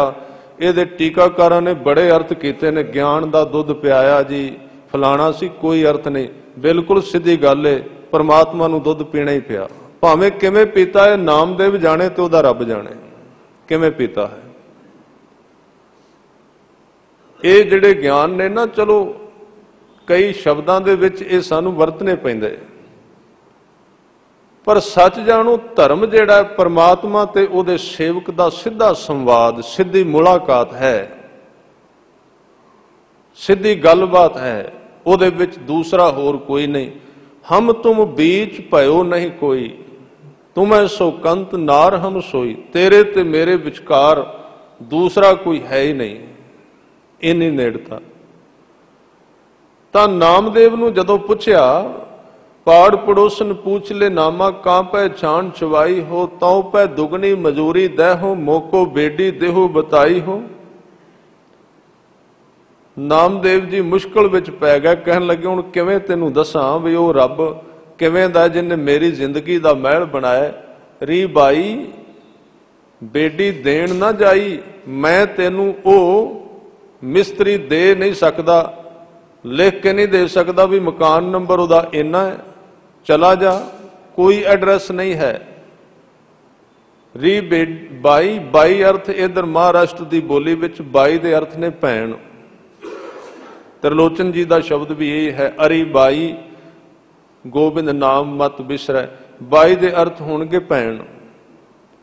री बाई बेडी देण ना जाई। हाँ एक गल जरूर है, अगले बचन ने देख बेडी रहो समाई। आ सामने वेख लै वो बैठा होया। हुण दो बंदे बैठे होए, एक नामदेव एक पुछण वाला। नामदेव नूं पुछण वाला जग्यासू पुछदा किथे है वो बेडी मिस्त्री। नामदेव कहंदा वेख लै सामने बैठा, देख सामने देख लै। इहदे अगे कौमा पैंदा है, इहदे अर्थ ने देख लै, रहाओ वाली पंक्ति है।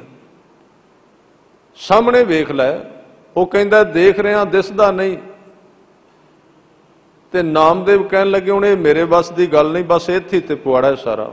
वो कहंदे ने देख, दूजा कहंदा दिसदा नहीं। देख बेडी रहो समाई, समाई का अर्थ है लुकिया होया। आ सामने वेख रुखां विच, बिरखां विच, कंधां विच, मनुखां विच, पशुआं विच, पंछियां दे विच लुक के बैठा ही। ए जग सच्चे की है कूठड़ी, सच्चे का विचवास।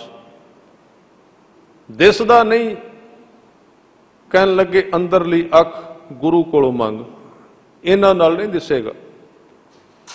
देख बेडी रहो समाई। फिर उन्हें पूछया मजदूरी दे देने। नामदेव जी कहते ने बेडी प्रीत मजूरी मांगा, पैसे नहीं लेंदा, वो पैसे नहीं मंगदा।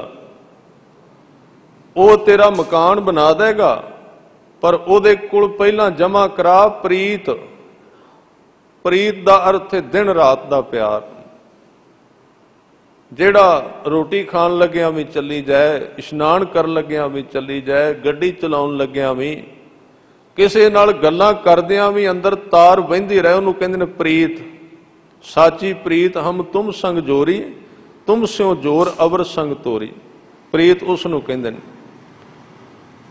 ਤੇ ਜਿੱਦਣ ਇਹ ਪ੍ਰੀਤ ਪੱਕ ਜਾਏ ਨਾ, ਬਿਲਕੁਲ ਇੱਕ ਹੋਰ ਸੱਚ ਹੈ, ਪ੍ਰੀਤ ਜਿੱਦਣ ਪੱਕ ਜਾਏ ਉਦਣ ਇਹ ਪ੍ਰੀਤ ਜਿੱਥੇ ਜੁੜ ਗਈ ਉੱਥੋਂ ਤੋੜਨੀ ਬੜੀ ਔਖੀ ਹੋ ਜਾਏਗੀ, ਉੱਠੇਗੀ ਨਹੀਂ ਉੱਪਰੋਂ। ਪ੍ਰੀਤ ਜਿਹੜੀ ਹੈ ਜਿੱਦਣ ਜੁੜ ਗਈ, ਮੂੰਹ ਲਾਲਨ ਸਿਓ ਪ੍ਰੀਤ ਬਣੀ।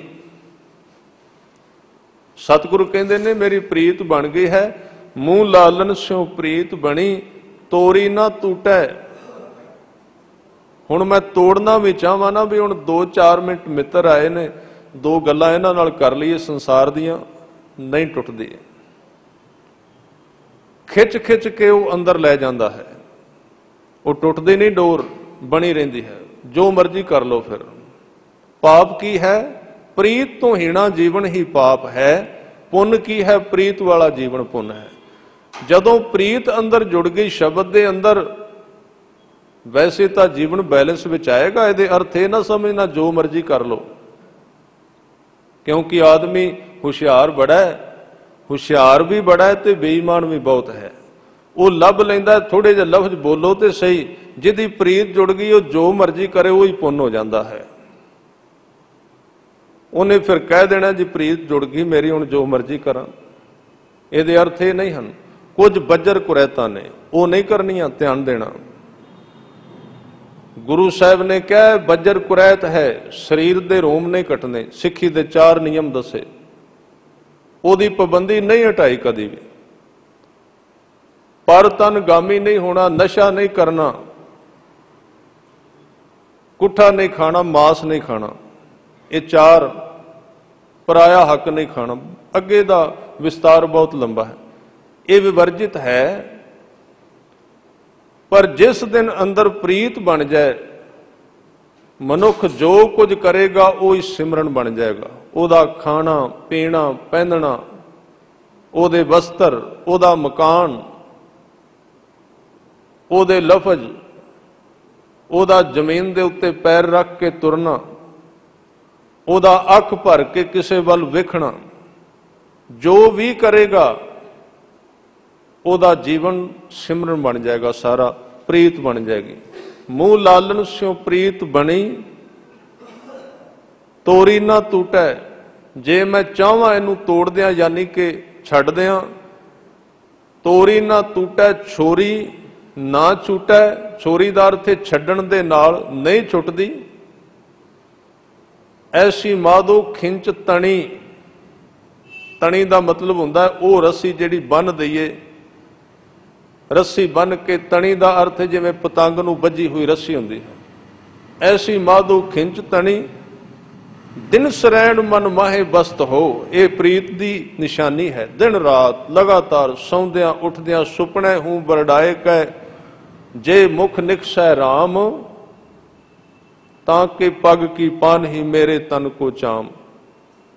ਇਹ ਪ੍ਰੀਤ ਹੈ। ਕਈ ਕਈ ਗੁਰਸਿੱਖ ਹਨ, ਪਹਿਲੀ ਸਟੇਜ ਹੈ ਸਿਮਰਨ ਦੀ, ਬਾਣੀ ਪੜ੍ਹਨ ਦੀ। ਉਹ ਕਹਿੰਦੇ ਨੇ ਕਈ ਵਾਰੀ ਰਾਤ ਸੁਖਮਣੀ ਸਾਹਿਬ ਦਾ ਪਾਠ ਕਰ ਲਿਆ, ਪ੍ਰੀਤ ਬਣ ਗਈ ਬਾਣੀ ਨਾਲ।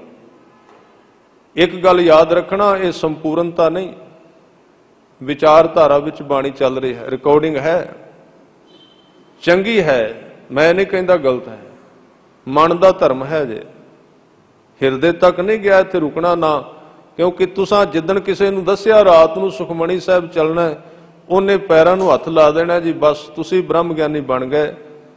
ਉਹਨੇ ਐਲਾਨ ਕਰ ਦੇਣਾ ਅਸੀਂ ਬਣ ਜਾਣਾ ਹੈ। ਉੱਥੇ ਰੁਕਣ ਦੀ ਜ਼ਰੂਰਤ ਨਹੀਂ ਹੈ। ਉਹ ਦੁਨੀਆ ਬਹੁਤ ਅੱਗੇ ਤੋਂ ਅੱਗੇ ਜਾ ਕੇ ਗੁਰੂ ਸਾਹਿਬ ਨੇ ਕਹੀ ਹੈ, ਜਿੱਥੇ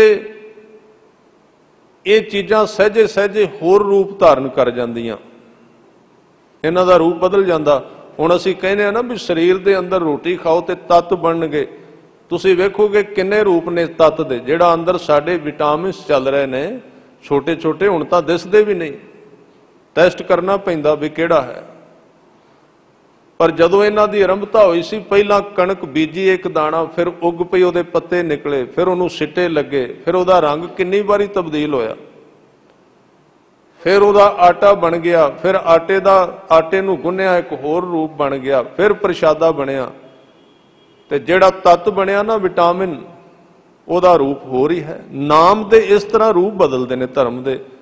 ਕਿਤੇ ਆਪਾਂ ਕਣਕ ਦਾ ਪਹਿਲਾ ਦਾਣਾ ਲੈ ਕੇ ਤੇ ਨਹੀਂ ਬੈਠੇ ਉਹਨੂੰ ਕਹਿੰਦੇ ਪ੍ਰਾਪਤੀ ਹੋ ਗਈ ਹੈ, ਅਜੇ ਤੇ ਆਰੰਭਤਾ ਹੋਈ ਹੈ। ਇਸ ਕਰਕੇ ਸਤਿਗੁਰੂ ਨੇ ਕਿਹਾ ਪ੍ਰੀਤ। ਭਗਤ ਨਾਮਦੇਵ ਜੀ ਕਹਿੰਦੇ ਨੇ ਬੇਡੀ ਪ੍ਰੀਤ ਮਜ਼ਦੂਰੀ ਮੰਗੈ, ਜਿਹੜਾ ਉਹ ਮਿਸਤਰੀ ਹੈ ਪ੍ਰੀਤ ਦੀ ਮਜ਼ਦੂਰੀ ਮੰਗਦਾ ਹੈ, ਪ੍ਰੇਮ ਦੀ ਮਜ਼ਦੂਰੀ ਮੰਗਦਾ ਹੈ। ਜੇ ਤੂੰ ਪ੍ਰੇਮ ਦੀ ਮਜ਼ਦੂਰੀ ਦੇਂਗਾ ਤਾਂ ਫਿਰ ਉਹ ਤੈਨੂੰ ਤੇਰੇ ਜੀਵਨ ਦਾ ਮਹਿਲ ਘਰ ਬਣਾ ਕੇ ਦੇਗਾ। ਬੇਨਤੀ ਕਰ ਰਿਹਾ ਸੀ ਉਸ ਵਿਸ਼ੇ ਨੂੰ ਆਪਾਂ ਸਮਝਣ ਦਾ ਯਤਨ ਕਰੀਏ ਕਿ ਜੀਵਨ ਦੇ ਅੰਦਰ ਗੁਰੂ ਦਾ ਕੰਮ ਇਹ ਹੈ, ਸਾਡੇ ਅੰਦਰ ਜਿਹੜਾ ਸੰਸਾਰ ਦਾ ਗਿਆਨ ਪਿਆ ਹੈ ਪਹਿਲਾਂ ਉਸ ਨੂੰ ਅੰਦਰੋਂ ਖਤਮ ਕਰਨਾ, ਉਹਨੂੰ ਤੋੜਨਾ। ਫਿਰ ਜਦੋਂ ਉਧਰ ਗਿਆਨ ਸੰਸਾਰ ਦਾ ਹੁੰਦਾ ਹੈ, ਉਧਰ ਗੁਰੂ ਦਾ ਗਿਆਨ ਹੁੰਦਾ, ਫਿਰ ਮਨੁੱਖ ਸਲਾਮ ਵੀ ਕਰਦਾ ਹੈ। ਗੁਰੂ ਕਹਿੰਦਾ ਵੀ ਨਮਸਕਾਰ ਕਰ। ਫਿਰ ਆਪਣਾ ਗਿਆਨ ਭਾਰੂ ਵਿੱਚ ਹੋ ਜਾਂਦਾ, ਉਹ ਜਵਾਬ ਦੇ ਦਿੰਦਾ ਹੈ ਨਹੀਂ ਕਰਨਾ, ਇਹ ਕਰਨਾ, ਇਹ ਨਹੀਂ ਕਰਨਾ। ਇਸ ਕਰਕੇ ਗੁਰੂ ਸਾਹਿਬ ਨੇ ਸਾਡੇ ਗਿਆਨ ਨੂੰ ਭੰਨਣਾ ਹੈ, ਸਾਡੇ ਹੰਕਾਰ ਨੂੰ ਤੋੜਨਾ ਹੈ। ਤਾਂ ਗੁਰੂ ਅੰਗਦ ਦੇਵ ਜੀ ਦੇ ਜੀਵਨ ਦੇ ਅੰਦਰ ਗੁਰੂ ਨਾਨਕ ਦੇਵ ਜੀ ਨੇ ਇੱਕ ਦਿਨ ਕਿਹਾ, ਲੈਣਿਆ ਬਾਹਰ ਰਾਤ ਹੈ ਦਿਨ ਸੀ, ਵੇਖ ਤਾਰੇ ਨਿਕਲੇ ਨੇ। ਜਦੋਂ ਕਈ ਸਾਲ ਸੇਵਾ ਵਿੱਚ ਗੁਜ਼ਰ ਗਏ ਨਾ, ਉਸ ਗਿਆਨ ਨੂੰ ਤੋੜ ਦੇਣਾ ਹੈ, ਗੁਲਾਮ ਕਰ ਲੈਣਾ ਸਿੱਖ ਨੂੰ। ਸਿੱਖੀ ਦੇ ਅਰਥ ਨੇ ਵਹਿ ਜਾਣਾ, ਆਪਣੇ ਆਪ ਨੂੰ ਸੰਕੋਚ ਦੇਣਾ, ਖਤਮ ਕਰ ਦੇਣਾ ਗੁਰੂ ਦੇ ਪਾਣੇ। ਜੋ ਤੂੰ ਕਹਿਣਾ ਉਹ ਠੀਕ ਹੈ, ਧਰਤੀ ਤੇ ਬਿਠਾ ਦੇ, ਆਕਾਸ਼ ਤੇ ਚੜਾ ਦੇ, ਜੋ ਮਰਜ਼ੀ ਕਰ। ਤਾਂ ਉਸ ਵਕਤ ਗੁਰੂ ਨਾਨਕ ਸਾਹਿਬ ਇੱਕ ਦਿਨ ਦਿਨੇ ਕਹਿੰਦੇ ਨੇ, ਲੈਣਿਆ ਵੇਖ ਕੇ ਆ ਤਾਰੇ ਨਿਕਲੇ ਨੇ ਬਾਹਰ, ਚੰਦਰਮਾ ਹੈ, ਦੁਪਹਿਰ ਹੈ, ਸੂਰਜ ਨਿਕਲਿਆ ਸੀ। ਭਾਈ ਲੈਣਾ ਜੀ ਬਾਹਰ ਗਏ, ਕਹਿਣ ਲੱਗੇ ਹਾਂ ਮਹਾਰਾਜ ਤਾਰੇ ਨਿਕਲੇ ਨੇ, ਠੀਕ ਹੈ। ਰਾਤ ਅੱਧੀ ਹੈ, ਕਹਿਣ ਲੱਗੇ ਅੱਧੀ ਹੈ। ਨਹੀਂ ਤੈਨੂੰ ਪਤਾ ਨਹੀਂ, ਅੱਧੀ ਨਹੀਂ। ਸਤਿਗੁਰੂ ਅੱਧੀ ਨਹੀਂ, ਠੀਕ ਹੈ, ਇਸੇ ਤਰ੍ਹਾਂ ਹੀ ਹੈ। ਫਿਰ ਕਹਿਣ ਲੱਗੇ ਦਿਨ ਨਹੀਂ ਇਹ ਤਾਂ, ਕਹਿਣ ਲੱਗੇ ਦਿਨ ਹੈ। ਇਹ ਪ੍ਰੋਸੀਜਰ ਸਿੱਖੀ ਦਾ ਇਥੋਂ ਆਰੰਭਤਾ। ਜੇ ਕਿਤੇ ਸਮਝ ਆ ਜਾਏ ਸਿੱਖੀ ਹੈ ਕੀ, ਸਿੱਖੀ ਦਾ ਮਤਲਬ ਜੋ ਗੁਰ ਕਹੈ ਸੋਈ ਭਲ ਮਾਨੋ। ਫਿਰ ਇੱਕ ਦਿਨ ਰਾਤ ਨੂੰ ਕਹਿੰਦੇ ਆ ਕੱਪੜੇ ਚੁੱਕ ਕੇ ਲੈ ਜਾ, ਬਾਹਰ ਧੁੱਪ ਚੜੀ ਹੋਈ, ਜਾਂ ਧੋ ਕੇ ਸੁਕਾ ਕੇ ਲਿਆ। ਗੁਰੂ ਸਾਹਿਬ ਨੇ ਅੱਧੀ ਰਾਤ ਗੁਰੂ ਅੰਗਦ ਦੇਵ ਜੀ ਨੂੰ, ਗੁਰੂ ਨਾਨਕ ਦੇਵ ਜੀ ਨੇ ਕਿਹਾ, ਅੱਧੀ ਰਾਤ ਕਹਿਣ ਲੱਗੇ ਫੜ ਆ ਕੱਪੜੇ ਲੈ ਕੇ ਜਾ, ਧੋ ਕੇ ਤੇ ਧੁੱਪੇ ਸੁਕਾ ਕੇ ਲਿਆ। ਵੇਖਦੇ ਨੇ ਵੀ ਉਹ ਟੁੱਟਾ ਹੈ ਕਿ ਨਹੀਂ ਗਿਆਨ ਜਿਹੜਾ ਸੰਸਾਰ ਨੇ ਦਿੱਤਾ ਸੀ। ਕਿੱਥੇ ਪਰਮਾਤਮਾ ਦੀ ਗੱਲ ਕਰਨੇ ਆ, ਅੰਦਰ ਤੇ ਅਸੀਂ ਗੰਢਾਂ ਬੰਨੀਆਂ ਹੋਈਆਂ ਨੇ ਆਪਣੇ ਹੰਕਾਰ ਦੇ ਗਿਆਨ ਦੀਆਂ। ਕਦੀ ਛੱਡੀ ਹੈ, ਕਦੀ ਲਾਉਣਾ ਚਾਹੀਦਾ ਭਾਰ ਥੋੜਾ ਜਿਹਾ।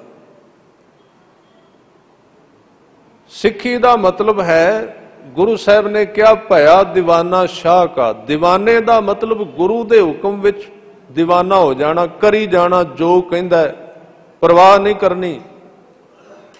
ਇਧਰ ਸਿੱਖ ਤੇ ਕਹਿੰਦਾ ਜੇ ਕੱਪੜੇ ਇਸ ਤਰ੍ਹਾਂ ਦੇ ਪਾਏ ਲੋਕ ਹੱਸਣਗੇ, ਸਿੱਖੀ ਕਿੱਥੋਂ ਕਮਾਵਾਂਗੇ ਅਸੀਂ। ਜੇ ਵਿਆਹ ਵਿੱਚ ਸ਼ਰਾਬ ਨਾ ਦਿੱਤੀ ਲੋਕ ਹੱਸਣਗੇ, ਸਿੱਖ ਅਸੀਂ ਗੁਰੂ ਗ੍ਰੰਥ ਸਾਹਿਬ ਦੇ ਪਾਠ ਕਰਾ ਦਿਆਂਗੇ ਬਾਅਦ ਵਿੱਚ, ਕਿੱਥੇ ਸਿੱਖੀ ਹੈ। ਲੋਕ ਕੀ ਕਹਿਣਗੇ ਜੀ, ਦਾਜ ਨਹੀਂ ਦਿੱਤਾ, ਸਾਡੇ ਘਰ ਦਾਜ ਨਹੀਂ ਆਇਆ, ਬਰਾਦਰੀ ਕੀ ਕਹੇਗੀ। ਕੀ ਇਹ ਸਿੱਖੀ ਦੇ ਨਿਯਮ ਹਨ? ਸਿੱਖੀ ਦਾ ਮਤਲਬ ਸੀ ਸਿਰਫ ਗੁਰੂ ਦੀ ਪਰਵਾਹ, ਹੋਰ ਕਿਸੇ ਦੀ ਪਰਵਾਹ ਨਹੀਂ ਹੈ, ਸਿਰਫ ਗੁਰੂ ਦੀ ਪਰਵਾਹ। ਤਾਂ ਸਿੱਖ ਤੇ ਭਟਕ ਗਿਆ ਸੰਸਾਰ ਵਿੱਚੋਂ, ਹੱਦ ਹੋ ਗਈ। ਜੇ ਥੋੜੇ ਜਿਹੇ ਵਾਲ ਕਾਲੇ ਆ ਗਏ, ਚਿੱਟੇ ਆ ਗਏ, ਤਾਂ ਉਹ ਫਸ ਗਿਆ। ਹੁਣ ਸਿੱਖੀ ਕਿਵੇਂ ਕਮਾਵਾਂ, ਕੀ ਕਰਾਂਗਾ, ਹੁਣ ਬਹੁਤ ਕੱਚਾ ਹੋ ਗਿਆ ਸਿੱਖ। ਉਧਰੋਂ ਕਹਿ ਰਿਹਾ ਜੀ ਰੰਗ ਚੜਾ ਦਿਓ ਮੈਨੂੰ ਸਿੱਖੀ ਦਾ। ਗੁਰੂ ਸਾਹਿਬ ਕਹਿੰਦੇ ਰੰਗ ਤੇ ਸਵੇਰੇ ਬੁਰਸ਼ ਨਾਲ ਆਪ ਕਰਕੇ ਆਇਆ, ਮੈਂ ਤੇਰੇ ਉੱਤੇ ਕਿਹੜਾ ਰੰਗ ਚੜਾਵਾਂ, ਕਿਹੜਾ ਰੰਗ ਤੇਰੇ ਉੱਤੇ ਕਰਾਂਗਾ। ਕੁਰਬਾਨੀ ਹੈ ਸਿੱਖੀ, ਔਰ ਇਹਦੇ ਵਿੱਚ ਇੱਕ ਵਾਰੀ ਆਪਣੇ ਆਪ ਨੂੰ ਮਾਰ ਕੇ ਵੇਖਣਾ, ਦੁਨੀਆ ਦੇ ਰੰਗ ਸਾਰੇ ਫਿੱਕੇ ਪੈ ਜਾਣਗੇ। ਇਹ ਨਹੀਂ ਕਿ ਗੁਰੂ ਮਾਰਦਾ ਹੈ ਤੇ ਗਿਆ ਗੁਜਰਿਆ ਕਰ ਦਿੰਦਾ ਹੈ। ਗੁਰੂ ਸਾਹਿਬ ਨੇ ਕਿਹਾ ਤੂੰ ਮਰ ਕੇ ਵੇਖ, ਆ ਕੇ ਵੇਖ, ਤੂੰ ਤੁਰ ਕੇ ਵੇਖ, ਤੈਨੂੰ ਮੈਂ ਉੱਥੇ ਪਹੁੰਚਾ ਦਿਆਂਗਾ ਵੀ ਜਿਹੜੇ ਲੋਕ ਤੈਨੂੰ ਸਮਝਦੇ ਕੁਝ ਨਹੀਂ ਸਨ ਉਹ ਤੇਰੇ ਪਿੱਛੇ ਫਿਰਨਗੇ। ਹੈ ਨਾ ਉਹਦੇ ਵਿੱਚ ਸਮਰੱਥਾ ਹੈ। ਧਰਮ ਕੋਈ ਬੇਜਾਨ ਚੀਜ਼ ਨਹੀਂ ਵੀ ਨਿਰਜਿੰਦ ਬੰਦਾ ਬਿਲਕੁਲ ਮਰਿਆ ਹੋਇਆ, ਇਸ ਤਰ੍ਹਾਂ ਦਾ ਨਹੀਂ ਹੈ।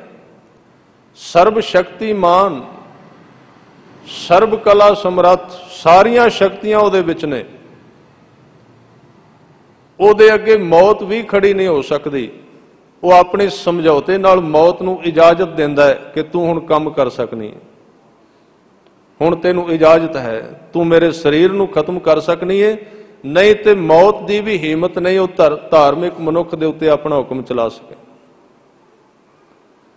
ਇੰਨੀ ਸਮਰੱਥਾ ਕਦੋਂ ਆਵੇਗੀ? ਜਦੋਂ ਮਨੁੱਖ ਸੰਸਾਰ ਵੱਲੋਂ ਬੇਪਰਵਾਹ ਹੋ ਜਾਏਗਾ। ਤਾਂ ਭਾਈ ਲਹਿਣਾ ਜੀ ਕੱਪੜੇ ਲੈ ਕੇ ਬਾਹਰ ਨੂੰ ਤੁਰੇ ਅੱਧੀ ਰਾਤ, ਤਾਂ ਜ਼ਰੂਰ ਮਿਲਿਆ ਹੋਵੇਗਾ ਰਾਹ ਵਿੱਚ ਕੋਈ, ਕਿੱਧਰ ਚੱਲਣਾ, ਕੱਪੜੇ ਸੁਕਾਉਣੇ ਨੇ ਧੁੱਪ ਵਿੱਚ, ਜ਼ਰੂਰ ਲਫ਼ਜ਼ ਵਰਤੇ ਹੋਣਗੇ। ਗੁਰੂ ਨਾਨਕ ਤੇ ਹੈ ਹੀ ਸੀ, ਆ ਲੈਣੇ ਦਾ ਵੀ ਕੰਮ ਉਹਨੇ ਕਰ ਦਿੱਤਾ। ਰਾਤੀ ਧੁੱਪ ਚੜਾਈ ਫਿਰਦਾ, ਕਿੱਥੇ ਹੈ ਧੁੱਪ, ਕੱਪੜੇ ਕਿੱਥੇ ਸੁਕਾਏਗਾ? ਇਸ ਤਰ੍ਹਾਂ ਜ਼ਰੂਰ ਹੋਇਆ ਹੋਵੇਗਾ।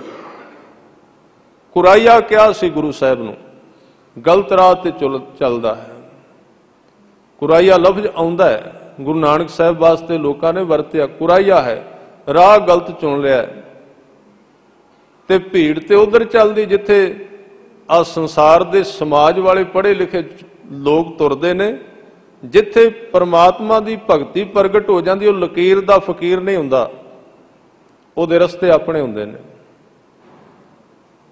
ਉਹ ਭੇਡ ਨਹੀਂ ਹੈ, ਉਹ ਮਨੁੱਖ ਹੈ।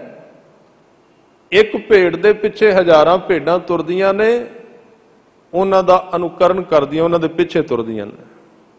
ਧਾਰਮਿਕ ਮਨੁੱਖ ਜਿਹਦੇ ਅੰਦਰ ਨਾਮ ਪ੍ਰਗਟ ਹੋ ਗਿਆ, ਉਹ ਭੇਡ ਨਹੀਂ ਬਣੇਗਾ, ਕਿਸੇ ਦਾ ਪਿੱਛਾ ਕਰੇਗਾ, ਸਿਰਫ ਗੁਰੂ ਦਾ ਤੇ ਗੁਰਮੁਖਾਂ ਦਾ ਜਿਹੜੇ ਜਾ ਰਹੇ ਨੇ। ਇਸ ਲਈ ਸਿਆਣੇ ਕਹਿੰਦੇ ਨੇ, ਕੋਈ ਬੰਦਾ 1000 ਭੇਡ ਨੂੰ ਖਿੱਚ ਖਿੱਚ ਕੇ ਲਿਜਾ ਰਿਹਾ ਸੀ ਵੀ ਇਹਨੂੰ ਖੂਹ ਵਿੱਚ ਸਿੱਟਣਾ ਹੈ। ਉਹਨੇ ਕਿਹਾ ਇੰਨੀਆਂ ਨੂੰ ਸਿੱਟਣ ਦੀ ਕੀ ਲੋੜ, ਇੱਕ ਦੇ ਕੰਨ ਫੜ ਕੇ ਤੂੰ ਅੱਗੇ ਕਰ, ਬਾਕੀ ਸਾਰੀਆਂ ਆਪੇ ਪਿੱਛੇ ਆ ਜਾਣਗੀਆਂ। ਇੱਕ ਖੂਹ ਵਿੱਚ ਡਿੱਗ ਦੇ, ਬਾਕੀ ਡਿੱਗ ਪੈਣਗੀਆਂ। ਸਾਡੇ ਧਰਮ ਦੇ ਬਹੁਤੇ ਪ੍ਰਾਪੇ ਗੰਢੇ ਸੰਸਾਰ ਨੂੰ ਖੂਹ ਵਿੱਚ ਡੇਗਣ ਵਾਸਤੇ ਨੇ, ਹੋਰ ਕੁਝ ਵੀ ਨਹੀਂ ਹੈ। ਭੀੜ ਇਕੱਠੀ ਕੀਤੀ ਕਾਹਦੇ ਵਾਸਤੇ ਹੈ? ਕੋਈ ਪ੍ਰਯੋਜਨ ਤਾਂ ਕਿਤੇ ਉਹਨੂੰ ਲਾਉਣਾ ਤਾਂ ਹੈ ਨਾ ਕਿਤੇ। ਭੀੜ ਇਕੱਠੀ ਕਰਨੀ ਬਹੁਤੀ ਔਖੀ ਗੱਲ ਨਹੀਂ, ਖਿਆਲ ਰੱਖਣਾ ਸਿਸਟਮ ਹੋਣਾ ਚਾਹੀਦਾ ਹੈ।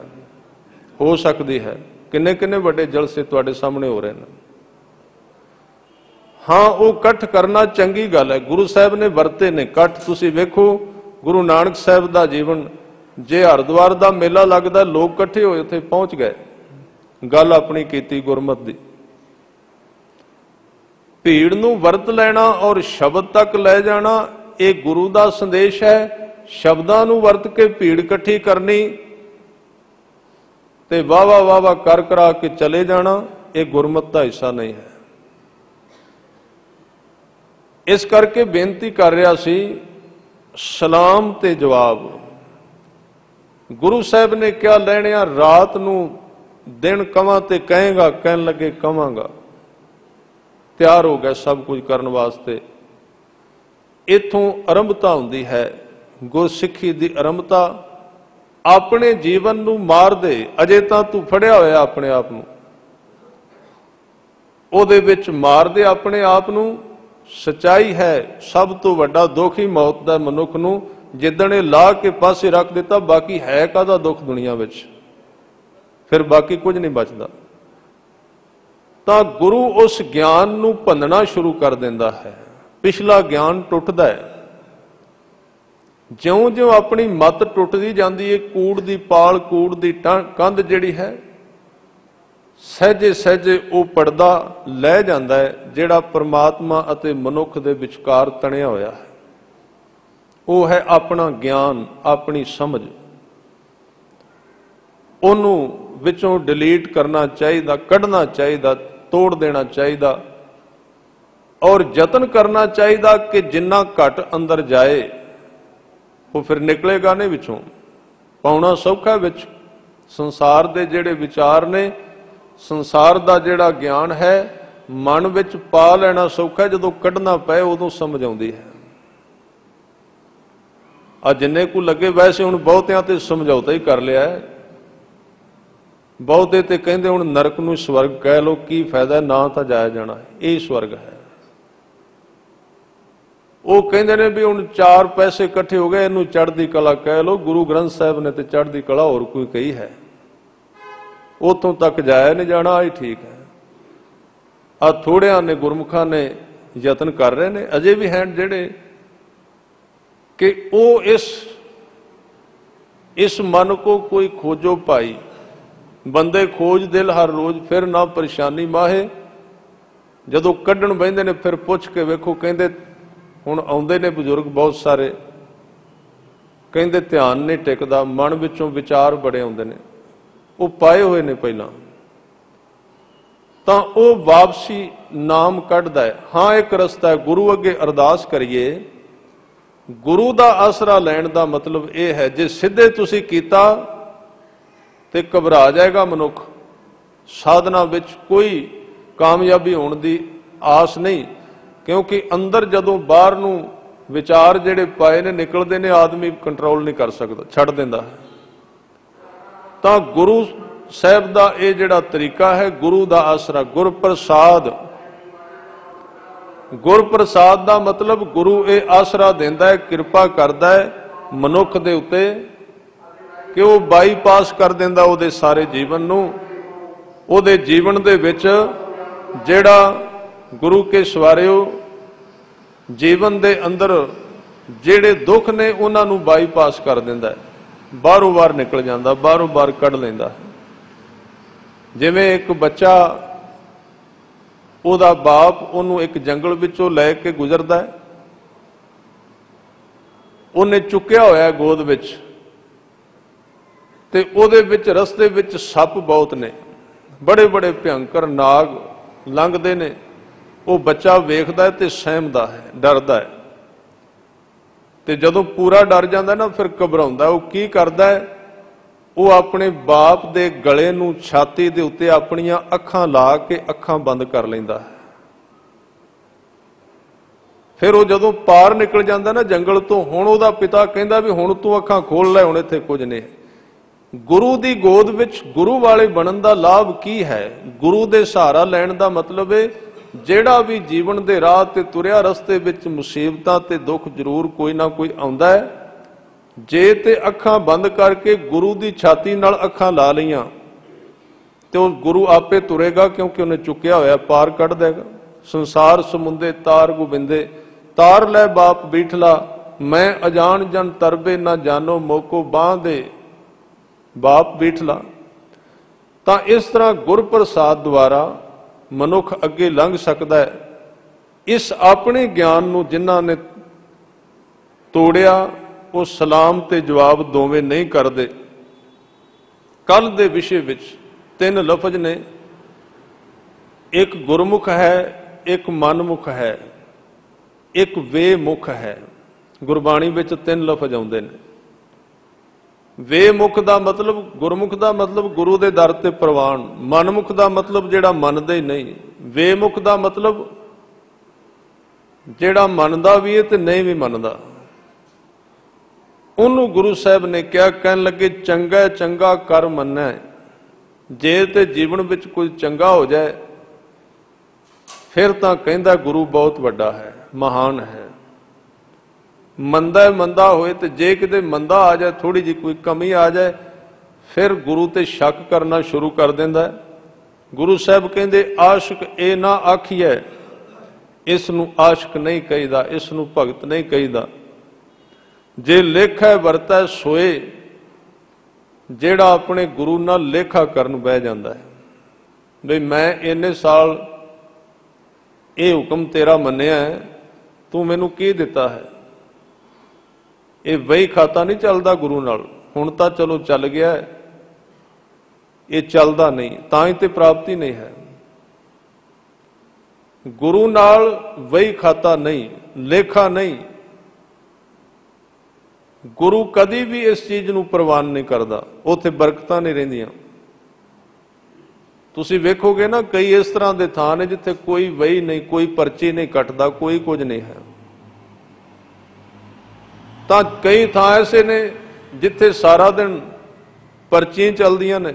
ਗੁਰੂ ਗ੍ਰੰਥ ਸਾਹਿਬ ਜੀ ਦਾ ਘਰ ਵਿੱਚ ਅਖੰਡ ਪਾਠ ਟਿਕਿਆ ਹੈ, ਸਮਾਪਤੀ ਹੋਈ ਹੈ, ਅੱਗੇ ਮਾਇਆ ਪਈ ਹੈ ਤੇ ਗੁਰੂ ਗ੍ਰੰਥ ਸਾਹਿਬ ਦੀ ਸੇਵਾ ਬਾਅਦ ਵਿੱਚ ਕਰਨੀ ਹੈ। ਤੇ ਭਾਈ ਸਾਹਿਬ ਉਹ ਵਿਚਾਰੇ ਜਿਹੜੀ ਅੱਗੇ ਮਾਇਆ ਉਹਨੂੰ ਪਹਿਲਾਂ ਗਿਣਨ ਲੱਗ ਪਏ, 1-1 2-2 4-4 5 ਰੁਪਏ। ਮੈਂ ਪੁੱਛਿਆ ਭਾਈ ਸਾਹਿਬ ਪਹਿਲਾਂ ਗੁਰੂ ਸਾਹਿਬ ਦੀ ਸੇਵਾ ਕਰ ਲਓ ਫਿਰ ਮਾਇਆ ਗਿਣ ਲਿਆ ਜੇ। ਉਹਨਾਂ ਨੇ ਸੱਚਾਈ ਦੱਸੀ, ਕਹਿਣ ਲੱਗੇ ਕੀ ਕਰੀਏ, ਪ੍ਰਬੰਧਕਾਂ ਦਾ ਹੁਕਮ ਹੈ ਪਹਿਲਾਂ ਗਿਣ ਕੇ ਪਰਚੀ ਕੱਟਣੀ ਜੇ, ਗੁਰੂ ਗ੍ਰੰਥ ਸਾਹਿਬ ਦੀ ਸੇਵਾ ਭਾਵੇਂ ਹੋਵੇ ਭਾਵੇਂ ਨਾ ਹੋਵੇ, ਬਾਅਦ ਵਿੱਚ ਕਰ ਲੈਣਾ। ਇਹ ਅਸੀਂ ਗੁਰੂ ਸਾਹਿਬ ਸਤਿਕਾਰ ਕਰ ਰਹੇ ਹਾਂ ਨਾ, ਕਿ ਇੰਨਾ ਵੀ ਇਤਬਾਰ ਨਹੀਂ ਕਿ ਜਿਹੜੀ ਮਾਇਆ ਗੁਰੂ ਗ੍ਰੰਥ ਸਾਹਿਬ ਦੇ ਅੱਗੇ ਹੈ ਉਹਦੀ ਪੰਡ ਬੰਨ ਕੇ ਇੱਥੇ ਲੈ ਆਵੋ, ਇੱਥੇ ਗਿਣ ਲੋ ਲਿਆ ਕੇ, ਪਹਿਲਾਂ ਗੁਰੂ ਸਾਹਿਬ ਦੀ ਸੇਵਾ ਕਰੋ ਪਹਿਲਾਂ। ਤੇ ਸਾਨੂੰ ਇਹ ਵੀ ਪਤਾ ਵੀ ਉਹ ਮੱਥਾ ਟੇਕਿਆ ਗੁਰੂ ਗ੍ਰੰਥ ਸਾਹਿਬ ਕਰਕੇ ਲੋਕਾਂ ਨੇ, ਅਸੀਂ ਜਾ ਕੇ ਬਹਿ ਜੀ ਸਾਨੂੰ ਤੇ ਕੋਈ ਫਤਿਹ ਵੀ ਨਹੀਂ ਬੁਲਾਉਂਦਾ। ਕੀ ਮਾਇਆ ਵੱਡੀ ਹੈ ਕਿ ਗੁਰੂ ਗ੍ਰੰਥ ਸਾਹਿਬ ਦਾ ਸਤਿਕਾਰ ਵੱਡਾ ਹੈ? ਉਹ ਕਹਿਣਗੇ ਨਹੀਂ ਕੀ ਕਰੀਏ, ਜੇ ਅਸੀਂ ਗਿਣ ਕੇ ਪਰਚੀ ਨਾ ਕੱਟੀ ਤੇ ਸਵੇਰੇ ਛੁੱਟੀ ਹੈ। ਤੇ ਸਾਰੇ ਸਿਆਣੇ ਨੇ ਸਾਡੇ ਸੱਜਣ, ਉਹਨਾਂ ਨੂੰ ਇਸ ਗੱਲ ਤੇ ਵਿਚਾਰ ਕਰਨੀ ਚਾਹੀਦੀ ਵੀ ਜਾਂ ਤੇ ਆਪਣਾ ਬੰਦਾ ਨਾਲ ਭੇਜ ਦਿਓ, ਮਾਇਆ ਉਹ ਚੁੱਕੇ ਗਿਣੇ ਜੋ ਮਰਜੀ। ਜਿਹੜੇ ਗੁਰੂ ਗ੍ਰੰਥ ਸਾਹਿਬ ਜੀ ਦਾ ਸੰਤੋਖ ਸੁਖ ਆਸਨ ਕਰਨ ਵਾਲੇ ਨੇ, ਪਹਿਲਾਂ ਸੇਵਾ ਹੋਵੇ ਬਾਅਦ ਵਿੱਚ ਦੂਸਰੀ ਗੱਲ ਹੋਵੇ, ਜੋ ਹੈ ਉਹਦਾ ਹਿਸਾਬ ਵੀ ਹੋ ਸਕਦਾ ਹੈ। ਪਰ ਕੀ ਕਰੀਏ, ਅਸੀਂ ਕਹਿੰਦੇ ਹਾਂ ਵੀ ਮਹੰਤਵਾਦ ਚੱਲ ਪਿਆ, ਡੇਰਾਵਾਦ ਚੱਲ ਪਿਆ, ਤੇ ਡੇਰਾਵਾਦ ਤੇ ਅਸੀਂ ਵੀ ਖੋਲਿਆ ਹੋਇਆ ਹੋਰ ਰੂਪ ਦੇ ਵਿੱਚ। ਕੱਪੜੇ ਨਹੀਂ ਡੇਰੇਵਾਦ ਵਾਲੇ ਹੈ, ਇਹ ਵੀ ਡੇਰਾਵਾਦ ਹੀ ਹੈ, ਕੋਈ ਫਰਕ ਨਹੀਂ ਇਹਦੇ ਵਿੱਚ। ਤਾਂ ਇਹਨਾਂ ਚੀਜ਼ਾਂ ਉੱਤੇ ਸਾਨੂੰ ਵਿਚਾਰ ਕਰਨਾ ਚਾਹੀਦਾ।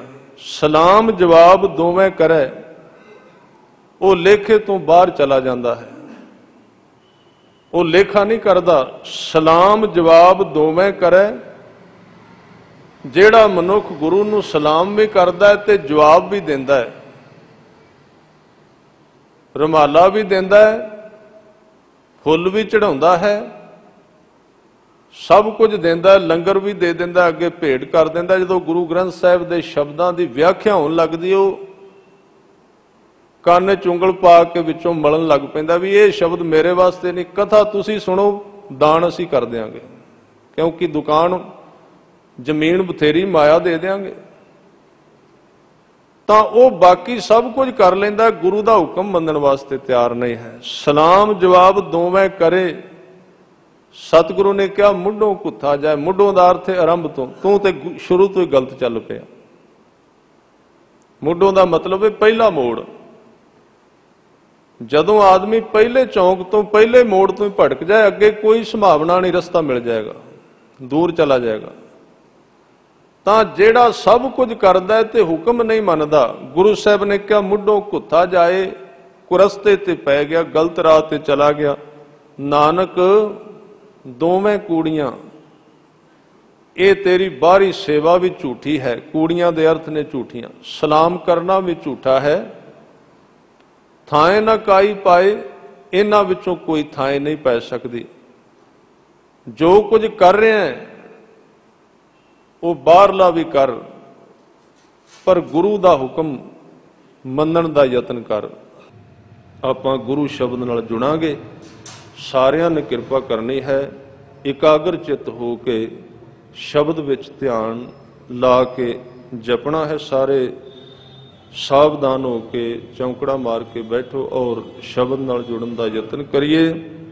ਵਾਹਿਗੁਰੂ ਵਾਹਿਗੁਰੂ ਵਾਹਿਗੁਰੂ ਵਾਹਿਗੁਰੂ।